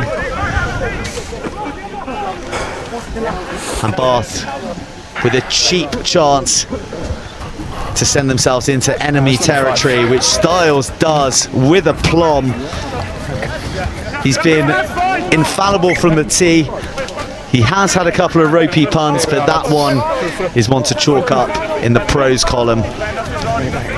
Bath are on the 10-metre line, attacking line out, and they've got momentum.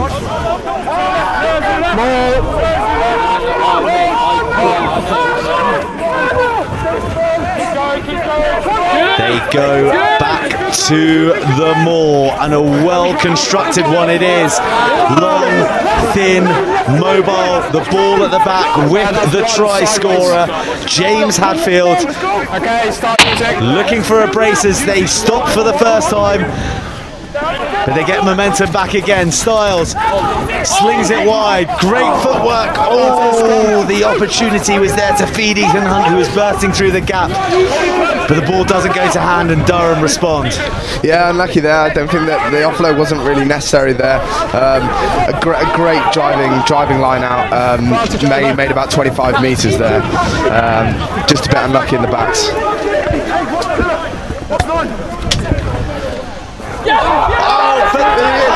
The try scorer, James Hadfield, finds himself in open space with a fantastic interception before they go wide to the left. Will Hughes, we've seen him a fair bit. Hugo Styles offloads from the floor. Jordan Martin now, he's carried plenty in this half. And Bath have the wind in their sails. Kenningham takes the ball on another few metres, but that's static in the next play. Composure, patience, the ball's disrupted, but Bath hold on to it. Wotton's at the bottom there. Martin and Kenningham drive forward again. On your feet, Bath. Good, that's better. They continue to keep it tight. They continue to suck the purple defenders in before Barry shrugs a couple off. They get in behind the purple. And they're 5 metres out now. Yeah, a really strong carry there from Baz again to make a few yards. Looking to go wide now though. Styles throws it over the top to feed his on-rushing winger of Paul Altier. Okay, just come here, I can't hear you. The Hong Kong connection, has it yielded the try that is going to get them back in the game? Or has the referee judged it to be forward? There was certainly a hint. Those Styles wound up. Commentator's clear, so I was just about to say there's no chance of disallowing that one, but we're not sure yet. I don't know that, I will ask. I'm off. The referee calling time up. He's conferring with both touch judges. He understands the importance of this score in opening this game right back up. 2 minutes. We see the big wind up from Hugo Styles. From that angle, it's difficult to call. It's not clear and obvious. We're not using TMOs here. Yeah, it's 4 plus. Is this right for the mark? But the referee's made his mind up. It's going to be a scrum to the visitors. You like the new line? Ooh, what do you think of that, Max? You're wearing a Bath University rugby jacket, so I think I know the answer. Yeah, I was going to say it depends if you're wearing blue or purple, doesn't it? Really. You look at it again. You know, there's a shout to say it could be marginally forward, but as I say, if I was the ref, I think I would have given that one. Fortunately for the Durham fans tuning in and in the stands, you're not the ref, Max. There we are. So a scrum it will be. Very marginal call, but the referee has called it, conferred with his touch judges. We have a scrum. Durham still under pressure, and Bath looking excellent at the moment. Where has this play been for the last 62 minutes, Max? Yeah, again, it's come a bit late, hasn't it? But hopefully not too late, because we've still got, you know, 15 minutes to go or whatever. So hopefully we've still got enough time to get back into this match and pick up a win. As we see the scrum go down for a reset, maybe for the first time in this game, the might of the packs being evenly matched.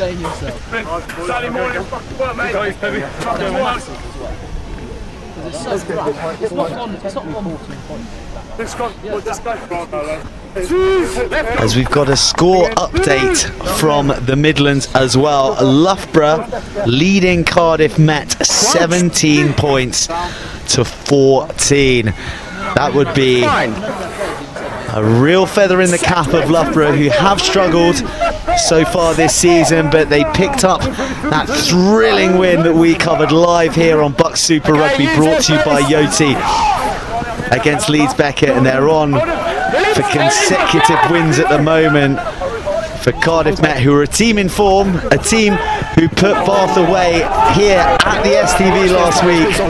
And Durham Bath looking to avoid the same fate again as they go on the counter. Alex Keys feeling like his players had their hands on the ball long enough to warrant a penalty for the turnover, but the all-important man with the whistle in the middle disagreeing with Alex there.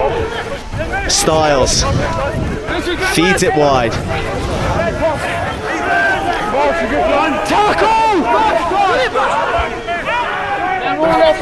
James Hadfield, what an impact he's made so far. A try, an interception, and plenty of impacts out in open play at the moment. Did Styles lose that in the contact? Yes, he did. That's disappointing. Yeah, okay. And a relief for Durham, certainly, because they're really under pressure here. Yeah, it wasn't a great exit from Durham originally. Will Stride took it well and fed it on. And yeah, again, some great carries going in from James Hadfield. It seems to be everywhere since he's come on. As I say, Bath seem to be blessed with pretty good hookers.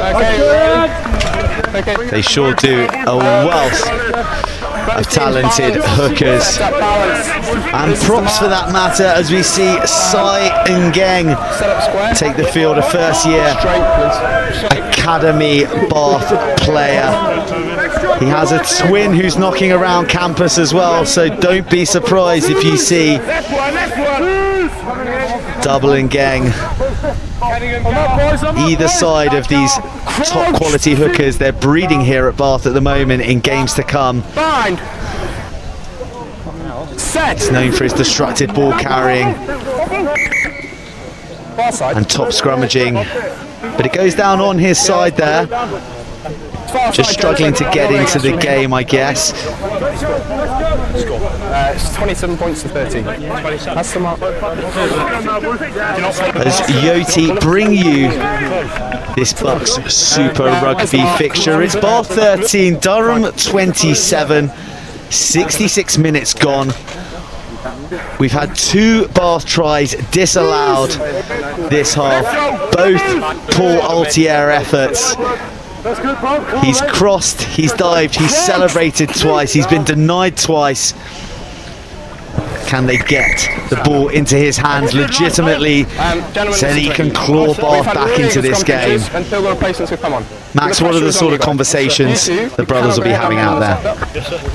Really, as I say, just trying to take their opportunities and get back into the match slowly. I mean, there are still 15 minutes to go, and you know, tries can be scored in seconds. So really just managing the game. That will come from Wootton, who's now on at 9, and Hugo is at 10, and they've just got to lead the players around the pitch, really. Crouch! Fine! with the yellow card served. Jacob Collin has the ball in his hands once again. He points out something that isn't to his taste at the scrum. The referee agrees, and it's a long arm into the air to signal a penalty for Durham, and a much needed penalty to send into touch and work their way up for a bit of Bath territory. They're in search of not just the win, but a bonus point try as well. They've taken no points from their last 2 games. Edged out at Kincoid, beaten handsomely at Gilman's grounds. They've got 4 in their hand at the moment. They're seeking a 5th, although Bath haven't given up yet. And is the blue sub made as well? Nice, Barry! The blue sub's made, okay, thank you.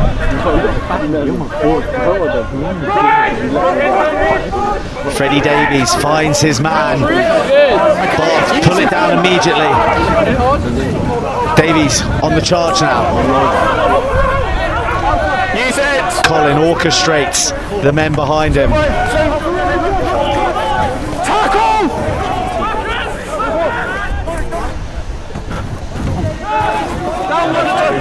Back pulling the string. Sporforth was in there temporarily. Here he is on the ball now. Every time he has taken it to the line, he's made yards. A really quality impact, brought in under injury circumstances for McJewell. And Wilson puts his head down again. But Bath are on that. It's that man once again, James Hadfield. An incredible impact from the hooker. Yeah, great turnover there from James Hadfield. He's read it well, and an unbelievable touch find there from Hugo to put the boys in a really good position. Stars isn't hanging around. He puts the ball long and high over Jack Headley's head. One bounce and it's into touch. There's an urgency about Bath now. We are entering the final 10 minutes, which is also going to signal shortly your nomination for Man of the Match, Max, by the way, so get your thinking cap on. But first, Hadfield launches the dart to his jumper and goes to his customary position at the back of the line-out, but the referee sees something he doesn't like. And again, a chance goes begging for Bath. Yeah, they'll be really disappointed with that one. Seems to have been the story of the night so far. Just not quite. It's just not quite flowing for us. Yeah, I'm losing my head.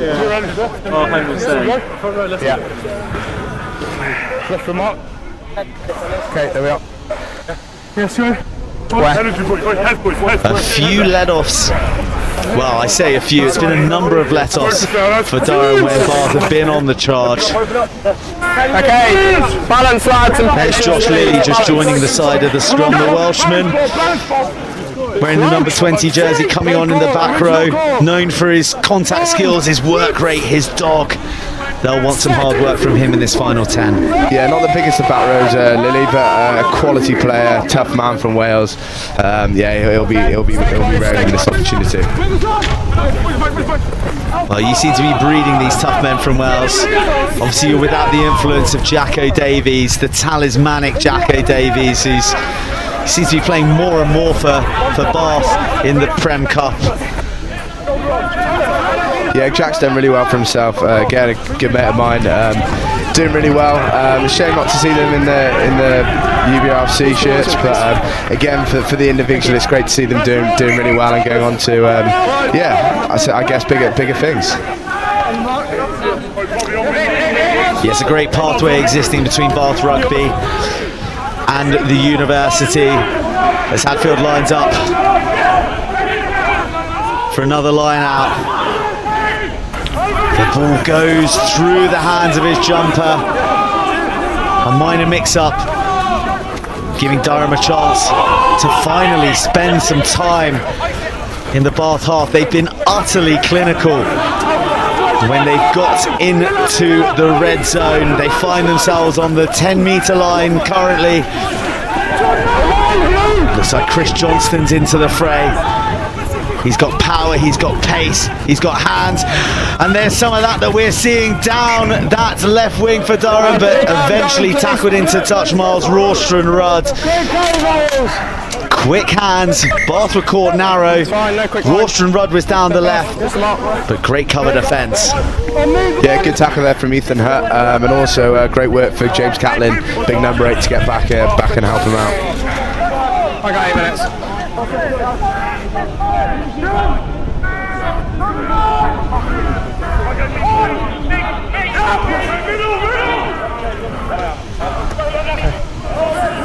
Safely taken by Jordan Martin. That's one sideways. He's had a good game, Martin.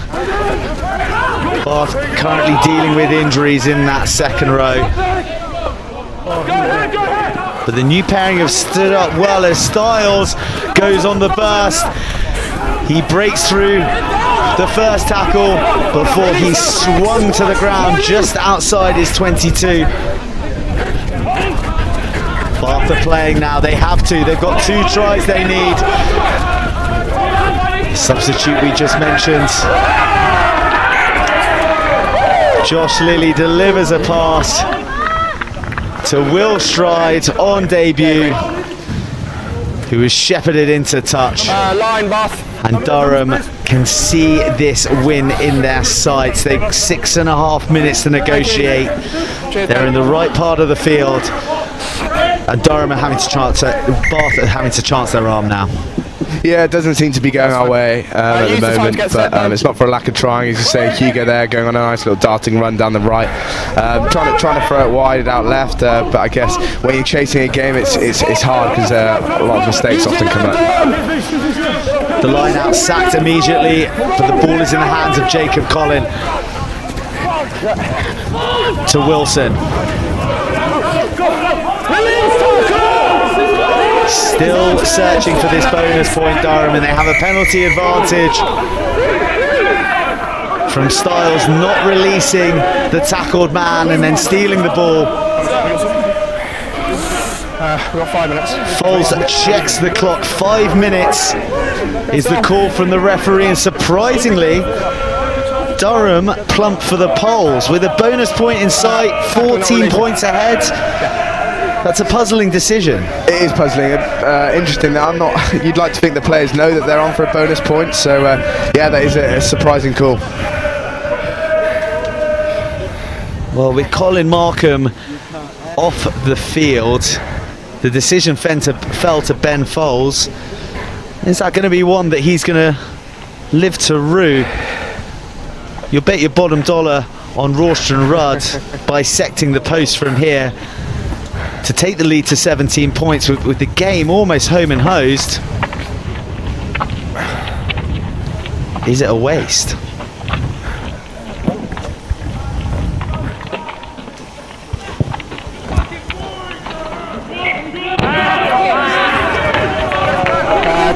And extraordinarily, Rawston Rudd, who I bet my bottom dollar on, has pulled the kick wide. Yeah, it's an interesting decision, and again, it didn't pay off for them either because he's missed the kick. But I think maybe the messages were coming on from the sideline. Let's win. Let's bury this game first, and the bonus points can come after. So the 22 from Styles, he puts it at a contestable range, and Bath come up with the ball. The crowd cheer them on. Surely only a losing bonus point within their grasp now. If they're to win the game or to level the game, they'll need to score nigh on immediately. And Styles launches it wide to Will Stride, who steps and weaves, but he finds himself in a cul-de-sac of Palatinate jerseys.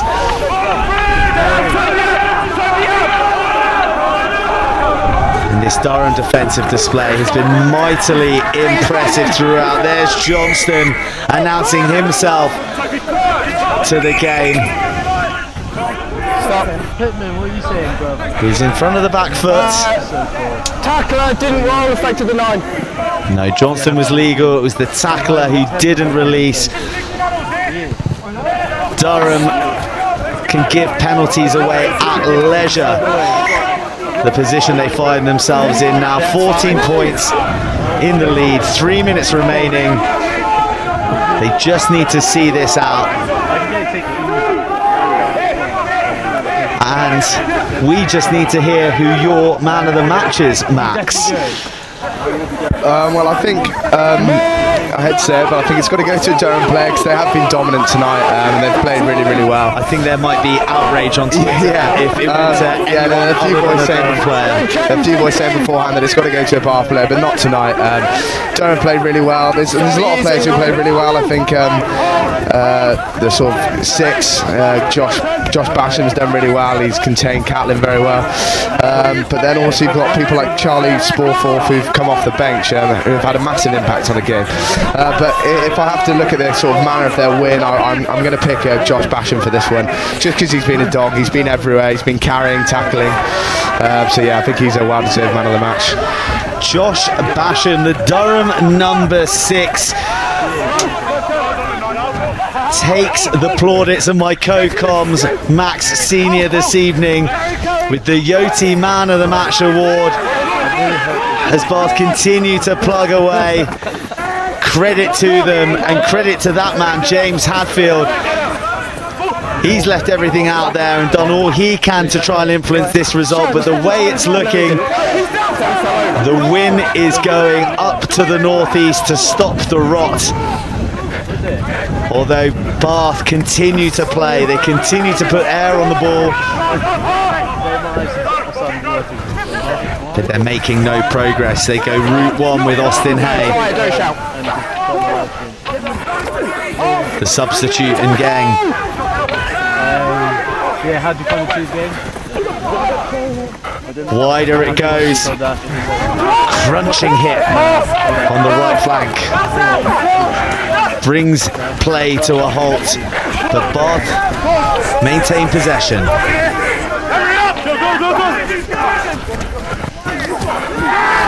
Until they finally spill under pressure of relentless Durham defence, and this is the final throw of the dice for them to gain a 4th try and a winning bonus point.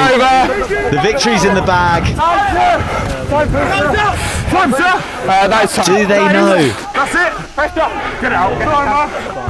The referee calls time. Colin puts the ball out, and the final whistle is blown here at the STV, signalling the end of an absorbing BUCS Super Rugby fixture brought to you by Yoti, and it is the Palatinate of Durham who come out on top, defeating the Brothers 13 points to 27. Max, your thoughts? Yeah, deserving winners in the end. I think Durham, I think they played the conditions probably better than we did, and ultimately it came down to errors, and I think we made a few more. Thank you, gents. Well played. That's 2 defeats on the spin for Bath. Again, costly errors coming in to the reckoning. That must be very frustrating, having almost banished those demons from last year. They seem to be rearing their ugly head a little. Yeah, hopefully they vanish against Hartbury when we get them on the 12th. I think we have a week off now, so again we'll regroup. We'll go through the mistakes. Not me personally, the team will go through the mistakes. I still think I'm playing, and yeah, we'll learn from it. It's a tough one. Lots of new players have played today, which again is great exposure for those first years. Because I mean, if you look at the team today, the amount of second years in the team is is huge. So you need to start breeding these first year players. And yeah, I think that there's lots of learning to do from the defeat. So lessons to be learned from this BUCS Super Rugby fixture, brought to you by Yoti, as we look at some of the highlights. And one of the contentious decisions being that forward pass from Hugo Styles. That would have really put the cat amongst the pigeons. as we look at the first try, and this really changed the momentum of the game. Charlie Wilson barrelling over from 5 metres. Yeah, massively, and no real sort of defensive structural errors. It's more just, you know, man-on-man tackles that were missed. So yeah, we'll be disappointed with that, but again, it's a hard one to defend that because you have to get a positive hit in, and he's ran at Hugo, and he's made a positive carry and gone over the line. Well, Durham then came out of the traps and had the dream start to their second 40 through Henry Parmain. 41 minutes played right after the kickoff, and this was an absolute gut punch for the brothers.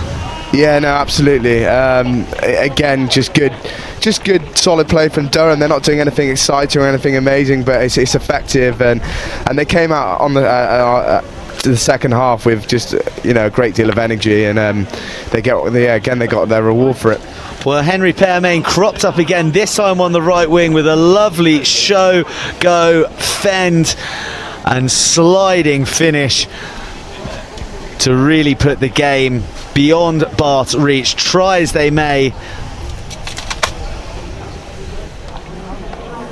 to fight back, it was that try that was really the killer for your side. Yeah, it was, and then at that point it's really hard to chase the game, and you saw us trying to chase the game because that's what you've got to do, but again, mistakes come with that. Although James came on Hadfield and had what I thought was a brilliant game, tried to get some momentum going forward, but just not quite enough today. Well, yes, wonderful impact from James Hadfield, scoring there right by the post protector.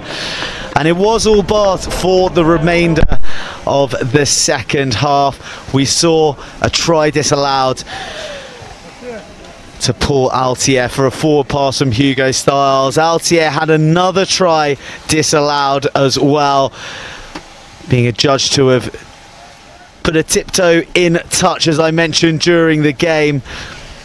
So Bath had their chances, they just couldn't execute them.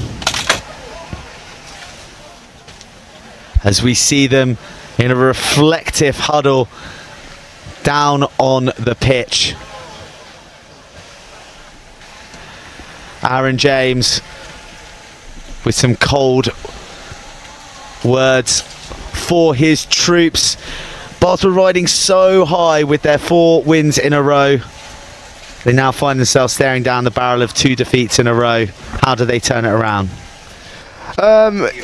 Yeah, they'll turn it around. I'm sure they will. As I say, it's tough. They have had a really good season for large parts.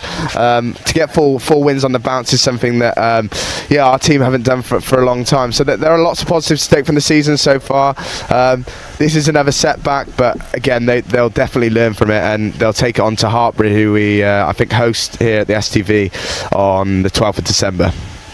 So we've seen a team from the northeast come down to Bath and steal a victory, but the shoe was on the other foot last Friday when Exeter travelled up to northeast, albeit to Northumbria, and came away with a win. These are the highlights from last week's game. But now's the first opportunity for the backs to make some headway, and look at that for a turn of pace into the 22, driving through. First venture into their opponent's territory. Can they come away with some points? 5 metres short, bang under the sticks. Over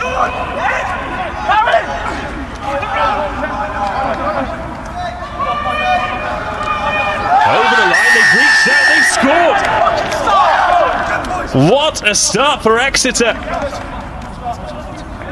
2.5 minutes gone, their first venture into the Northumbria 22, and they have a 5-0 lead. Perhaps a try-saving sack. Capstick.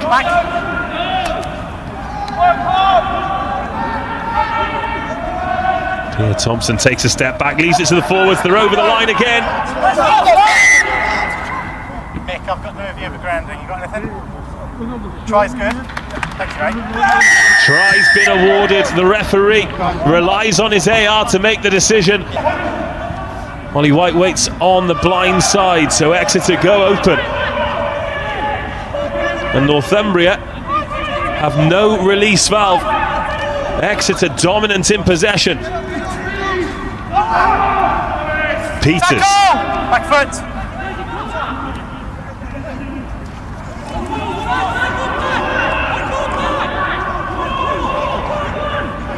5 metres short, becomes 2 metres short. Jack Rouse has a look, goes around the outside. And there's an advantage coming here for offside as well. Northumbria too keen at the break, but it's another try, and Josh Peters gets his second. Signs of life here from Northumbria, and they've got the put in at the scrum. Josh Hodge keeping an incredible amount of width, but the free kick. Has he grounded that? It was the big number 8, Bordale. If he didn't, it's another great tackle. Oh, there's the try, there's the response. That's what Northumbria needed. And finally, the hosts are off the mark. Northumbria 5, Exeter 21.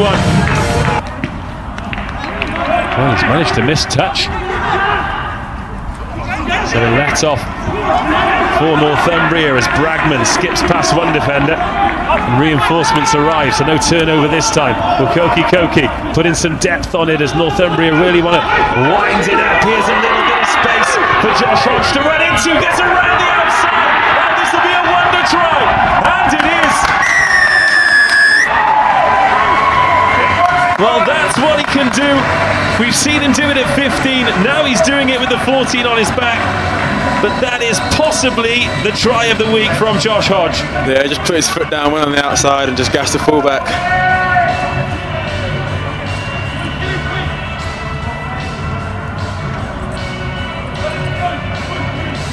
Well, ladies and gentlemen, we've got a game on our hands.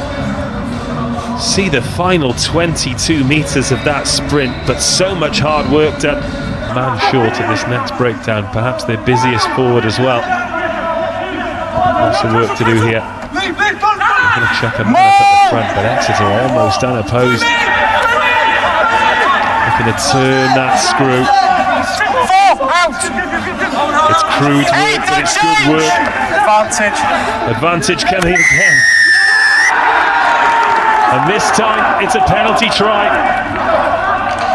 Well, it's been coming for Exeter. Number 4, clear maul collapse, 4 goes to the bin. And now Northumbria down to 13. 2 yellow cards in a minute. And after Northumbria running rings around Exeter for 10 or 15, they've got back to what they're good at. They've picked up 7 points, and Northumbria have lost 2 players. Skilled scrummager, but the laws of physics state that he's got an advantage already. And Northumbria going quickly, and there's a huge carry there. Ollie Robinson. Here's some width on it. Charlie Parkhouse. In and out and away. Here's a 2-on-1. He's offloaded that to Elliott for the corner, and that's a huge response. They're back up to 15, and they're back in the ball game. Northumbria 22, Exeter 28. And a touch of class there. First from Parkhouse, then the finish from Elliott. Admittedly, it's been error-riddled today, but unless they can get over the try line, this will be Northumbria not getting a bonus point at home, which is very often unthinkable. Up under pressure. Well, Matt Johnson, since he's come on, the Exeter scrum was in the ascendancy as it was, but he has changed it. And the referee has seen enough. It is a bonus point victory for Exeter, 31-22, the full-time score. And BUCS Super Rugby, watch out, because Exeter are back. They're top of the tree with Hartbury, and that is a familiar scene for many people who've been following university rugby over the years. Josh Rudling, a difficult evening for Northumbria today. They showed flashes of what makes them so brilliant, but mistakes cost them, and Exeter made them pay. So welcome everybody, pitch side down at the STV, and if you didn't need any more proof that Josh Basham really is a hard man of Durham, he's wearing no coat in bitterly cold conditions down here. But Josh, you put in a titanic performance. You are our Yoti man of the match, and a really important victory for Durham. Yeah, no, we knew how good Bath are as a side. They've put in some really good performances this season. So we had a real focus coming down after a long journey and putting in a good performance today. You've done the double over them. Bath and you play quite similar styles of rugby, so it must be quite an exciting confrontation to take them on. Yeah, we always enjoy playing against Bath. They're a very good rugby university. We really focused on our set piece today. We thought that could probably decide the game for us, which we put in a strong performance. So yeah, I think the boys put in a really good team effort and should be really happy with it. What was said in the sheds at half-time by Alex Key, because you came out like a rocket and that really secured the victory, really, that score by Henry Parmain after 41 minutes? Yeah, well, it was a very close first 30, and then the last sort of 10 minutes of that half we just gained a bit of a momentum. So it was just about coming out after half-time and keeping it at that level, if not raising it, which we managed to do through some quick ball and stuff like that. So that middle sort of 20 minutes of the game really, I think, won it for us today. Okay, and I've got a question. You scored 3 tries, you're 14 points up, and you decided to go for the poles. What was the thinking there? Because if you'd got a bonus point, then you would have jumped above Bath in the table. But as it is, you're now just 1 point below and 1 place below. I think it's just the respect we have for them. Like we knew we weren't that far ahead, and anything can happen in these games. So it's just making sure we get the win. Is that quite a reflection as well on the importance of getting a win, having had the 2 losses, the one against Cardiff Met and the defeat against Hartbury last week? Yeah, I think so. We've had 3 away games now, and they're always tough travelling so far. So I think it was just important we tried to get a good result today. Max, you got a question for our man of the match as a Bath man? No, I was actually going to ask the exact same question as you about the why they went for points, but it's a nice response, I guess, isn't it? Okay, and Josh, you personally, you look like you're enjoying your BUCS rugby. There's a lot of competition with 4 quality back rows in Durham, but you guys seem to be rotating it nicely. Yeah, we've got a really good setup. You know, we all trust each other to do a job on the pitch. And everyone's backing each other. We all work as hard as each other, so yeah, no, it's nice. Lovely. Okay, well, you are our man of the match. I don't have a medal for you, unfortunately, but I do owe you one for next time I see you. I think I'll be seeing you shortly. I'll let you get in the sheds into the warmth. Well played today, and congratulations to Durham. Josh Basham, a terrific performance. And why was it that you gave him man of the match, Max? He just stood out with a number of other players in that sort of forwards pack for Durham, but he was just everywhere, every ruck, every carry. He was right in the thick of it, so I thought he was a deserved winner. A deserved winner of our man of the match, and thank you for sticking around so long in this frosty atmosphere here. Frosty because of the weather, but frosty because Bath have sunk to their 2nd loss in a row. Now, if you are BUCS addicts like myself and you need a midweek fix, then look no further than the podcast The BUCS Stops Here, featuring myself and Dave Rogers, where we have news, views and interviews from all the key protagonists in BUCS Super Rugby. This week we had a special interview with none other than recent Scotland cap Sam Skinner, so jump on SoundCloud or Acast to wrap your ears around that. Looking forward to next week. The action keeps coming thick and fast, and we are up in Yorkshire for Leeds Beckett versus table toppers Exeter. Exeter, recent joiners to the summit of the table, and Leeds Beckett, the narrowest of losses today. They have lost 5 games now, but they only have a points difference of -3. Such are the margins for Leeds. So that will be a cracking game before we go up to Northumbria for a game on Friday. It's a double bill next week, so it leaves me to say thank you very much for your counsel throughout the game. Max, will you join us again sometime, I hope? I'd absolutely love to, yeah, thanks for having me. He'd absolutely love to. He looks like he'd like to race indoors and get into the warmth, but that is it from us at the STV. Bath have sunk to their 2nd defeat in a row, while Durham have righted the wrongs of the last 2 games, and they're back to winning ways, climbing the table in this league that you cannot separate. Join us next week up in Leeds, but until then, it's good night from us all.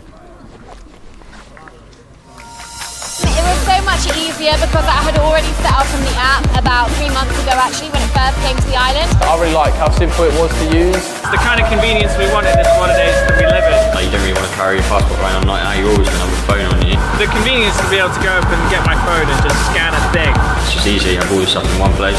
And it makes life a lot easier when you're trying to prove your age and quite versatile as well.